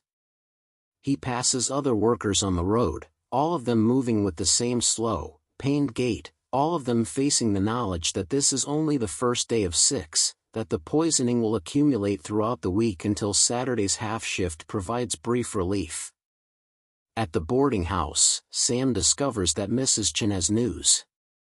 A letter has arrived for him, his sister's reply to the message he sent 3 weeks ago. Sam takes the envelope to his room, noting how his yellow-stained fingers leave faint marks on the white paper. Inside, his sister writes about life on the Ohio farm, about her children growing, about the harvest coming in strong this year. She asks again when he'll visit, mentions that their mother asks about him constantly, wonders why he stays in California doing work he never describes in detail. Sam folds the letter carefully and places it in the small wooden box where he keeps his few possessions, 2 other letters from his sister, a photograph of his family taken before he left Ohio, and the $39.50 he's saved over 2 years. He sits on his bed, calculating in his head. With the new wage of $15.75 per week, minus his expenses for room, food, and necessities, he might save $5 per month if he's careful. At that rate, reaching $100 would take roughly another year. 1 more year of mixing nitroglycerin, 1 more year of yellow stains and trembling hands, 1 more year of watching men die in explosions or succumb to poisoning. The mathematics are simple, but the reality is overwhelming. Sam lies back on his narrow bed, too tired even to remove his boots, and stares at the ceiling where shadows flicker in the lamplight. Around 7:30 p.m., there's a knock on his door. It's Vincent, the young worker, looking even more haggard than he did at the factory. Vincent asks if Sam has any laudanum or patent medicine for headaches. The pounding in Vincent's skull has become unbearable, he says, and he's heard that some workers use opiates to manage the pain. Sam explains that while laudanum would certainly help with the headache, it creates its own problems, dependency, drowsiness that makes the already dangerous work even more hazardous, an expense that would quickly consume Vincent's modest wages.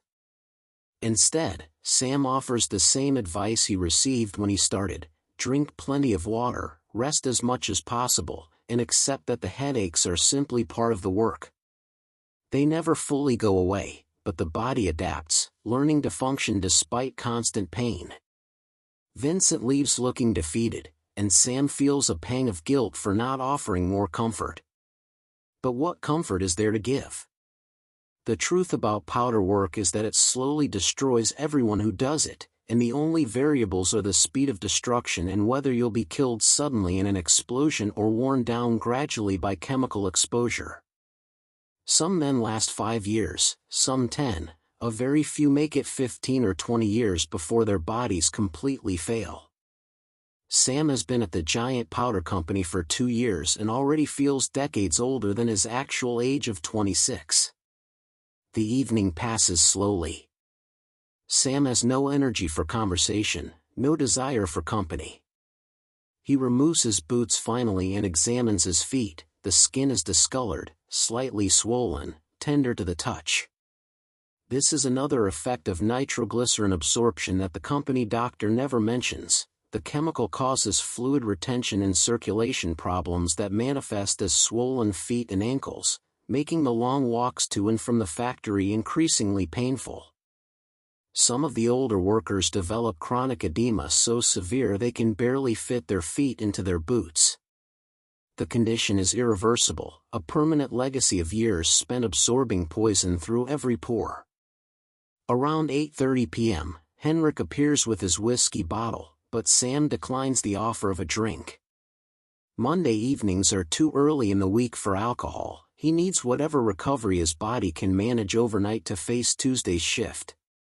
Henrik understands and drinks alone, sitting in Sam's small chair and talking about the nitrating house, about how the reduced production capacity is creating pressure to work longer hours, about rumors that the company might implement mandatory overtime until the cooling system is fully repaired. Mandatory overtime would mean 13 or 14-hour days instead of 12, additional exposure to nitroglycerin, even less time for recovery between shifts. And while overtime would be paid at the same rate, there are no premium wages for extra hours at the giant powder company. It would still mean slightly more money each week. Henrik also mentions something he overheard in the company office. The giant powder company is facing increased competition from newer explosives manufacturers in the eastern United States. Companies in Pennsylvania and New York have begun producing dynamite using more modern facilities with better safety equipment and slightly higher wages, attracting experienced workers away from Western operations. To remain competitive, the giant powder company may need to either improve conditions or further reduce costs, and Henrik grimly observes that cost reduction is far more likely than workplace improvements. This could mean wage cuts, reduced staffing, elimination of the Saturday half shift, or any number of changes that would make an already difficult job even harder. The conversation depresses Sam more than usual, perhaps because his body is freshly repoisoned after Sunday's recovery, or perhaps because Monday evening represents the longest possible time until the next break from work. He thanks Henrik for the company but suggests they both get some sleep. 4:30 a.m. will arrive regardless of how late they stay awake. Henrik takes his whiskey and departs, leaving Sam alone with his thoughts and his throbbing head and his trembling hands. Before sleep, Sam pulls out his sister's letter and reads it again. She writes about simple, ordinary things: children playing, crops growing, neighbors visiting, the rhythm of farm life with its seasonal changes and predictable routines. It's a world completely foreign to the mixing house and the yellow stains and the constant proximity to death. Sam tries to imagine returning to that world, tries to picture himself working on a farm again, but the image won't come into focus. 2 years at the giant powder company have changed him in ways he doesn't fully understand, hardened him to dangers that would terrify normal people, normalized a life that should be intolerable. He's become a powder worker not just in employment but in identity, and he wonders if he can ever truly leave that behind even if he saves enough money to escape. He folds the letter away and extinguishes his lamp. The boarding house is quiet now, other workers already asleep or sitting in silent contemplation of their own circumstances. From down the hall comes the familiar sound of coughing, a reminder that some dangers accumulate invisibly, that even if Sam survives the explosions and acute poisoning, the cumulative damage may claim him eventually. He closes his eyes and tries to sleep, knowing that tomorrow will bring the same routine, the same dangers, the same slow poisoning, and that Wednesday and Thursday and Friday will follow in identical succession until Saturday's brief reprieve. As Sam drifts toward uneasy sleep, his last conscious thought is a calculation: 4 more days until Saturday, 5 more days until Sunday, 39 more weeks until he might save another $5, perhaps 50 more weeks until he reaches $100 and can consider leaving this work behind. The numbers cycle through his mind like a prayer or a curse, marking time in the only units that matter to a powder worker: shifts survived, wages earned, days remaining until possible escape. His breathing slows, his body begins the inadequate process of overnight recovery, and Monday dissolves into troubled dreams of yellow clouds and distant thunder. Outside, the California night settles over Contra Costa County. The giant powder works sits silent in the darkness except for the minimal night crew maintaining essential operations. Guard lanterns flicker in the distance, marking the perimeter of the explosive complex. In the cemetery on the hillside, 53 wooden crosses stand sentinel over the dead, with room for many more. And in boarding houses scattered around the factory, hundreds of workers sleep fitfully, their bodies processing poison, their dreams troubled by the knowledge that in just a few hours the whistle will sound and the whole grinding cycle will begin again. Tuesday morning identical to Monday morning, identical to every morning in the boring, terrifying, slowly fatal daily life of a dynamite factory worker in California at the turn of the 20th century. Tuesday morning arrives with the same cruel inevitability as every other workday. Sam wakes at 4:30 a.m. to the sound of the boarding house stirring to life, his body protesting after only 8 hours of insufficient recovery from Monday's chemical exposure. His headache hasn't fully subsided overnight, it never does anymore. The pain has become a constant companion, varying only in intensity, never truly absent. He swings his legs out of bed and notices the swelling in his ankles has worsened, the skin tight and slightly shiny, a visible manifestation of the fluid retention that nitroglycerin causes in long-term workers. The Tuesday morning routine is identical to Monday's, identical to every morning. Sam dresses in his already re-stained work clothes, splashes cold water on his face, and joins the silent procession of workers trudging toward the giant powder works through the pre-dawn darkness. The only variation this morning is the weather. A thick fog has rolled in from the bay, reducing visibility to perhaps 20 feet. The workers move through this fog like ghosts, their footsteps muffled, their forms appearing and disappearing in the gray murk. The fog will burn off by mid-morning, but for now it creates an eerie, isolated atmosphere that matches Sam's internal state. At the factory gate, workers learn that the cooling system repairs are proceeding slower than expected. The damaged water pipes were more extensively compromised than initially assessed, and replacement sections need to be fabricated specifically for the system's unusual configuration. This means at least another week, possibly 10 days, of operating with reduced cooling capacity and increased risk. Mr. Hendricks announces that production quotas will be temporarily reduced by 15% to account for the slower, more careful work required in the warmer conditions. This sounds like good news: less pressure, more time per batch, until workers realize that reduced production means reduced hours for some employees.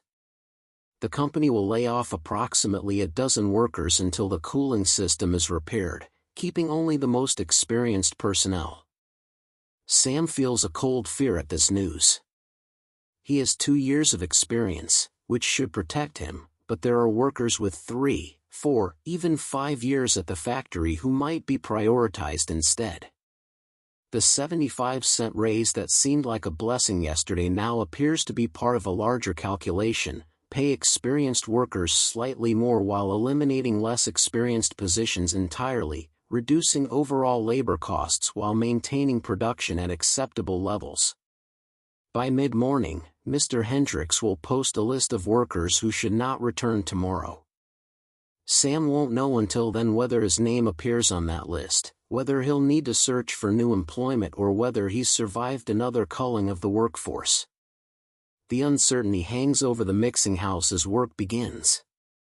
Sam starts his first batch of Tuesday with unusual care, conscious that his performance today might determine whether he remains employed. The other workers seem similarly affected, everyone moving with exaggerated precision, demonstrating their value through meticulous attention to safety and quality. Vincent, despite having only 5 days of experience, works with desperate intensity, perhaps sensing that he'll almost certainly be among those laid off. The young man has barely learned the basics of mixing, has no seniority, and represents exactly the kind of expendable labor the company eliminates during temporary production reductions. Around 8 a.m., Mr. Hendricks posts the list on the mixing house wall. 12 names, written in his careful script on a sheet of company letterhead. Sam approaches with his heart pounding, not from nitroglycerin this time but from genuine fear. His eyes scan the list quickly. Vincent's name is there, as expected. 3 other mixers Sam knows casually. 4 workers from the packing house, including Anna, the young woman who started the same week as Vincent. 2 men from the nitrating house. 1 from maintenance. And 2 names Sam doesn't recognize, probably workers in sections of the factory he rarely visits. His own name is absent. He survived, at least for now, at least until the next round of eliminations. Vincent sees his name and his face goes pale. The young man worked exactly 1 week at the giant powder company, 5 full days and 1 Saturday half shift.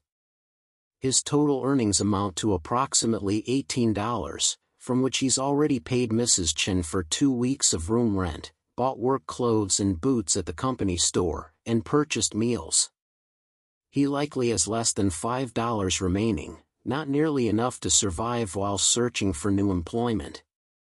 Sam watches Vincent gather his few possessions from his station and thinks about his own first week, about how close he came to quitting, about how random chance and timing have allowed him to survive 2 years while others fall away after days or weeks. The laid-off workers are required to leave the factory grounds immediately, company policy designed to prevent sabotage or theft by disgruntled former employees. They're escorted to the gate by company guards, their employment ending as abruptly as it began, with no severance pay, no recommendations, no acknowledgement of the risks they accepted or the poison they absorbed during their brief tenure. Sam returns to his mixing, trying not to think about Vincent's pale, frightened face, trying to focus on the immediate task of demonstrating his own continued value to the giant powder company. With 12 fewer workers, the remaining employees must absorb additional responsibilities. Sam learns that he's now expected to complete 7 batches per day instead of 6, increasing his production by roughly 17% despite the reduced quotas. The mathematics don't quite make sense until he realizes that the company is using the cooling system damage as an excuse to permanently restructure operations with fewer workers, that even when the repairs are completed, many of the laid-off positions likely won't be reinstated. This is how the giant powder company maintains profitability despite competition from Eastern manufacturers, by continuously finding ways to extract more production from fewer workers at lower overall cost. The morning proceeds with grim efficiency. Sam mixes his second batch, then his third, moving faster than usual to meet the increased expectations. His hands shake worse than yesterday, his headache intensifies from the combination of stress and accelerated chemical exposure, but he maintains his pace. Around 10 a.m., he transports a load of mixed dynamite to the packing house and notices the atmosphere there has changed dramatically. With 4 fewer women, the remaining packers are working at nearly double their normal speed, their hands moving in frantic patterns as they roll cartridges and crimp ends. One woman, an older Swedish immigrant named Inga who's worked at the factory for nearly a decade, has tears running down her face as she works, not from sadness, Sam realizes, but from the physical strain of maintaining such an intense pace for hours without break. At noon, the lunch whistle sounds, but the 30-minute break has been reduced to 20 minutes, another temporary measure related to the cooling system damage that will almost certainly become permanent.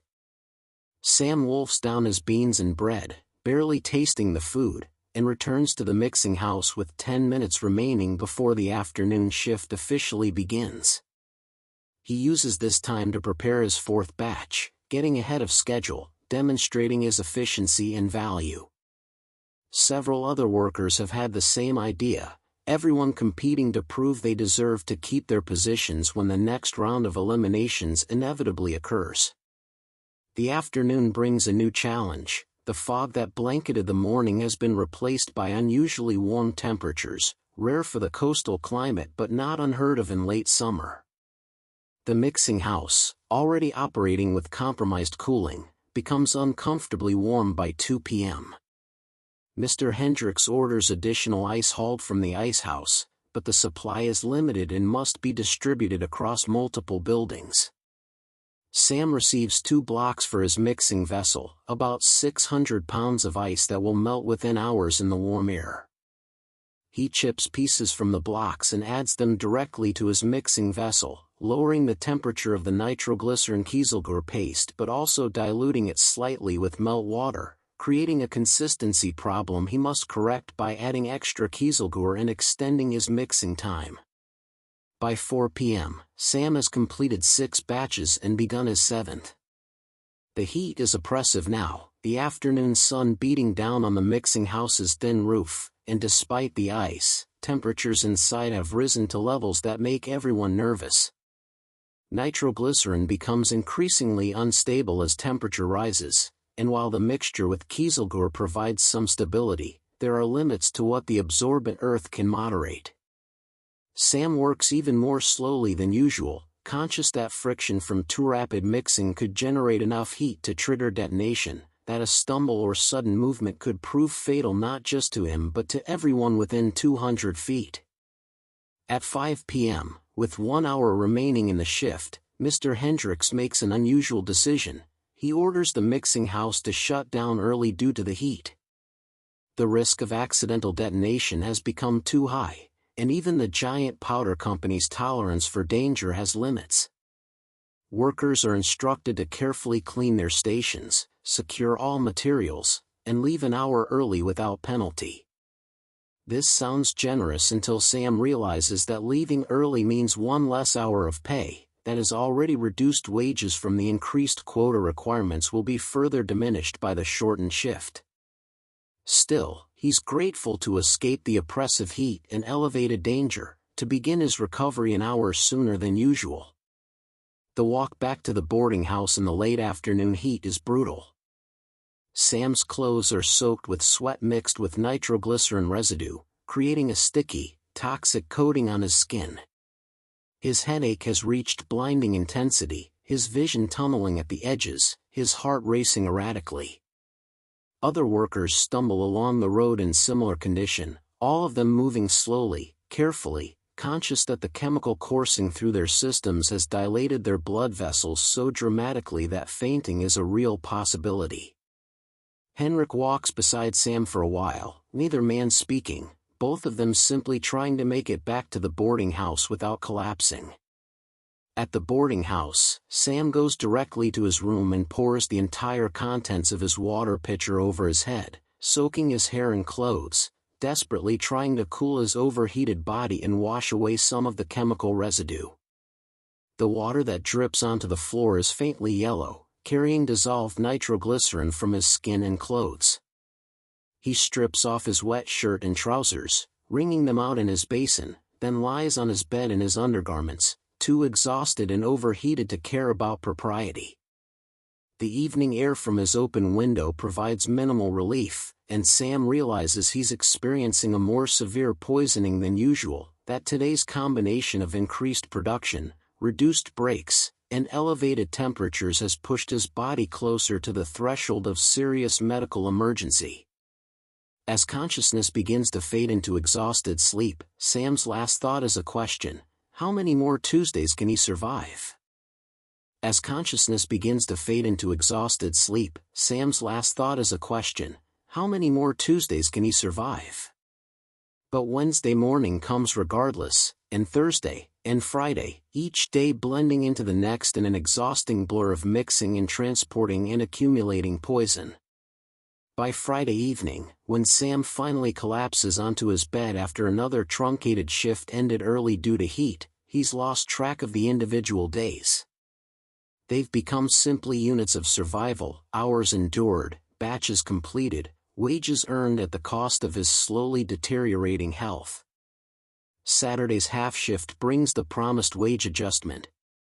When Sam collects his pay at noon, he finds $16.25 instead of his usual $15, the 75-cent weekly raise, prorated for the shortened shifts caused by the cooling system problems.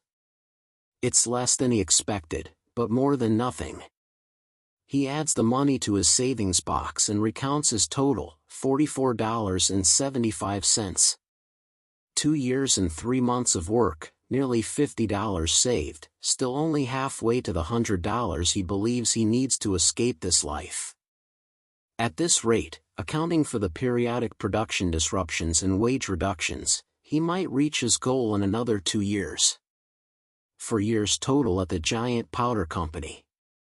4 years of yellow stains and trembling hands and watching men die. The following Monday, the company posts new announcements. The cooling system repairs are finally complete, not in the week originally estimated, but after nearly 3 weeks of dangerous operation at elevated temperatures. Production will return to normal levels immediately, and most of the laid-off workers can reapply for their positions. Most, but not all. The company has determined that efficiency improvements implemented during the crisis allow them to maintain full production with approximately 10% fewer workers. Vincent and the others who were dismissed will not be rehired. Their positions have been permanently eliminated, absorbed into the increased workload of those who remained. Sam also learns that the new gelignite production line Henrik mentioned is nearly ready to begin operations. The company is seeking experienced workers willing to train on the new process, offering an additional $1 per week in wages, not the 75 cents recently granted, but a full $1 more, bringing potential earnings to $16.75 weekly. The work will be more complex, involving not just nitroglycerin and kieselguhr but also nitrocellulose, a gelatinous substance that requires different handling techniques. Henrik has already volunteered for the position, eager for the higher wages despite the unknown risks of working with unfamiliar chemicals. After several days of consideration, Sam makes his decision: he'll remain in the standard Dynamite mixing house. The additional $1 per week is tempting, but the gelignite production represents unknown dangers, new ways to die or be injured that he hasn't yet learned to navigate. He survived 2 years in the mixing house through caution and routine, and changing positions now feels like resetting the clock on his survival. Better to continue with familiar dangers than embrace new ones for marginally better pay. It's a conservative choice, perhaps even a cowardly one, but Sam has learned that powder work punishes ambition as surely as it punishes carelessness. The weeks that follow settle into a rhythm that becomes almost sustainable.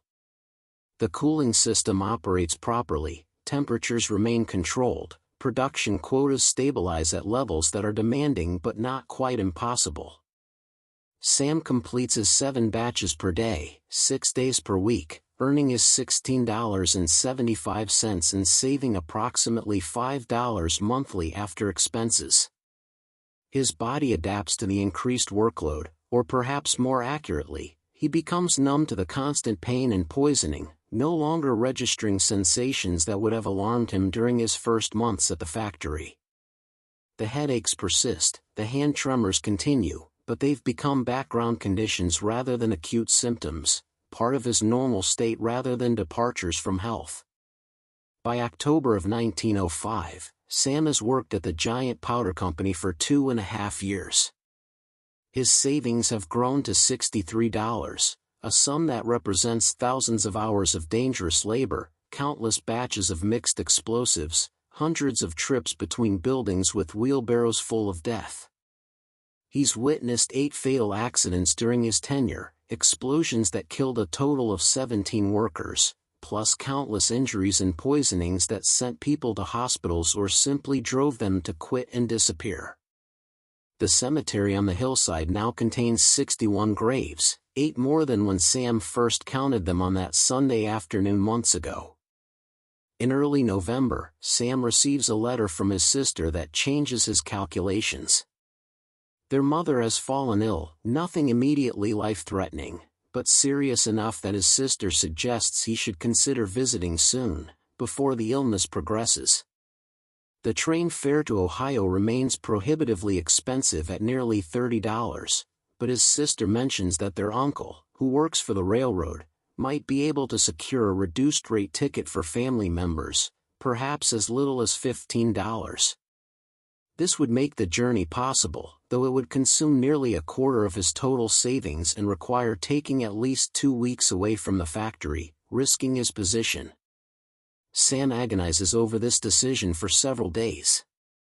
Visiting his dying mother represents a moral obligation, a human connection to life before the powder works, a reminder that he exists as more than just a mixer of explosives. But leaving for 2 weeks almost certainly means losing his job. The giant powder company has no provision for family leave, no guarantee of position retention for workers who voluntarily absent themselves. And if he loses this job, where else can he work? His skills are now too specialized, his body too damaged by chemical exposure. He's become a powder worker not just in employment but in physical capability, his trembling hands and chronic health problems making him unsuitable for most other labor. After a week of deliberation, Sam makes his choice. He writes to his sister explaining that he cannot visit, that his work situation doesn't permit extended absence, that he'll send money instead, $5, a significant sum that will help pay for their mother's medical care if needed. It's a coward's choice, perhaps, prioritizing job security over family, but it's also a practical one. He can't help his mother if he's unemployed and destitute. The $5 might do more good than his presence anyway. He tells himself this, though he doesn't quite believe it, and he mails the letter before he can change his mind. December brings the annual Christmas shutdown, the 1 week each year when the giant powder company suspends operations completely. Workers receive no pay for this week, but they also receive a full 7 days away from nitroglycerin exposure, the longest recovery period available to them. Sam spends Christmas alone at the boarding house, most other workers having traveled to visit family or simply disappeared into San Francisco for the holiday. Mrs. Chen prepares a special dinner on Christmas Day, roasted chicken and vegetables, almost festive, and the few remaining residents eat together in near silence, each man lost in his own thoughts about the year ending and the year beginning. During this quiet week, Sam's body undergoes a transformation. By the 3rd day away from nitroglycerin, his hands have nearly stopped shaking. By the 5th day, his headache has faded to almost nothing. By the 7th day, he feels something approaching health, his heart beating regularly, his vision clear, his energy returning. He sleeps deeply and dreamlessly, his body frantically repairing damage while it has the chance. And on the morning after Christmas, sitting on the boarding house porch in winter sunshine, Sam makes a realization that changes everything. He doesn't want to go back. Not doesn't want to in the sense of finding the work unpleasant, he's never wanted to return after any Sunday or Saturday. But doesn't want to in the fundamental sense of recognizing that continuing will kill him, perhaps not today or tomorrow, but inevitably, certainly, within years rather than decades. He's 27 years old and feels 50. His hands shake, his heart is damaged, his lungs are compromised. Another 2 years of saving might get him to $100, but what good is money if his body is too broken to enjoy freedom? What's the purpose of escaping the powder works if the powder works has already destroyed him? On January 2, 1906, when the factory reopens after the Christmas shutdown, Sam makes an unprecedented decision. He doesn't walk to the giant powder works that morning. Instead, he packs his few possessions into his canvas bag, pays Mrs. Chen his final rent, and withdraws his entire savings from the small box under his bed, $68, the accumulation of 2 years and 7 months of dangerous labor. It's not the $100 he'd planned to save, not enough to buy land or start a substantial new life, but it's enough for a train ticket to Ohio and several months of modest living while he searches for different work. Mrs. Chen doesn't ask why he's leaving or where he's going. She's seen this before, workers who reach their breaking point and simply walk away, trading the certainty of wages for the uncertainty of anything else. She accepts his final rent payment, wishes him luck in her careful English, and watches from the porch as Sam walks down the road, not toward the giant powder works but toward the train station in Martinez, carrying everything he owns in a canvas bag, his hands still faintly stained yellow but no longer trembling quite so badly. At the station, Sam purchases a ticket to Ohio for $17, more than his sister's estimate, but less than the full fare. The train departs at noon, and Sam has 3 hours to wait. He sits on a wooden bench outside the station, watching ordinary people go about ordinary business, marveling at how strange it feels to be somewhere that doesn't smell of almonds and death. A woman passes with 2 children. A merchant unloads crates from a wagon. A dog sleeps in a patch of sunlight. Normal life, continuing all around him, indifferent to the powder works and its yellow-stained survivors. When the train finally arrives, Sam boards with his canvas bag and finds a seat near a window. As the train pulls away from Martinez, he watches the landscape scroll past, the coastal hills, the bay in the distance, and somewhere out there, invisible from this angle but permanently etched in his memory, the giant powder works with its scattered buildings and earthen embankments and cemetery of wooden crosses. He thinks about Henrik, still working in the nitrating house, learning to make gelignite for an extra $1 per week. He thinks about Franz, the German mixer who somehow survived 5 years. He thinks about Vincent, dismissed after 1 week, and Bridget with her blue-tinged skin, and the 3 men buried in a single grave after the storage magazine explosion, and all the others who've passed through the factory's machinery, processed like raw materials into finished products or waste. The train gains speed, carrying Sam away from California, away from the powder works, toward Ohio and his family and whatever future awaits him there. His hands rest quietly in his lap, still bearing the yellow stains that mark him as a powder worker, stains that will fade over months but never completely disappear. His heart beats with its irregular flutter, damage that's probably permanent. His lungs carry scars from 2.5 years of breathing chemical dust. These are the souvenirs of his time at the giant powder company, physical evidence of the price he paid for $68 in savings.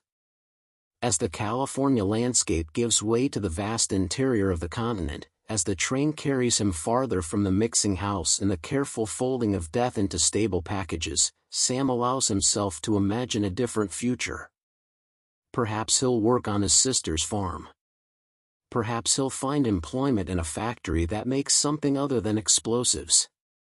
Perhaps his damaged body will heal enough to permit normal work, normal life, normal days that don't begin with chemical poisoning and end with trembling hands and blinding headaches. Or perhaps the damage is permanent, his brief time as a powder worker having altered him irrevocably, marking him for life as one of the thousands of men who traded their health for wages in America's industrial machine. The train rolls on through the winter afternoon. Sam leans his head against the window and closes his eyes, feeling the rhythmic movement, hearing the clatter of wheels on rails, breathing air that smells of coal smoke and humanity rather than nitroglycerin and death. For the first time in 2.5 years, he's moving away from danger rather than toward it. For the first time since he walked through the gates of the giant powder works in the spring of 1903, his future contains possibilities other than mixing and poisoning and eventual destruction. It's not the future he'd imagined when he left Ohio seeking better wages and opportunity in California. But it's a future nonetheless, uncertain and difficult and marked by permanent damage, but still a future, still his own, purchased with yellow-stained hands and $68 hard-earned dollars and the decision to walk away before the powder works could finish what it had started. And somewhere behind him, back in Contra Costa County, the giant powder works continues its operations. New workers arrive to replace Sam and the others who've left. The mixing houses operate 6 days per week. The nitroglycerin flows into mixing vessels. The wooden paddles turn. The wheelbarrows roll between buildings. The cemetery on the hillside waits for its next occupants. And the boring, terrible, slowly fatal daily life of a dynamite factory worker will continue, for decades more, grinding through generations of desperate men and women, all of them trading pieces of their lives and health for wages, all of them becoming part of the machine that reshapes continents and builds empires, one careful scoop of yellow-stain powder at a time. The train carries Sam eastward, toward home, toward whatever remains of the life he left behind, toward the uncertain redemption of escape.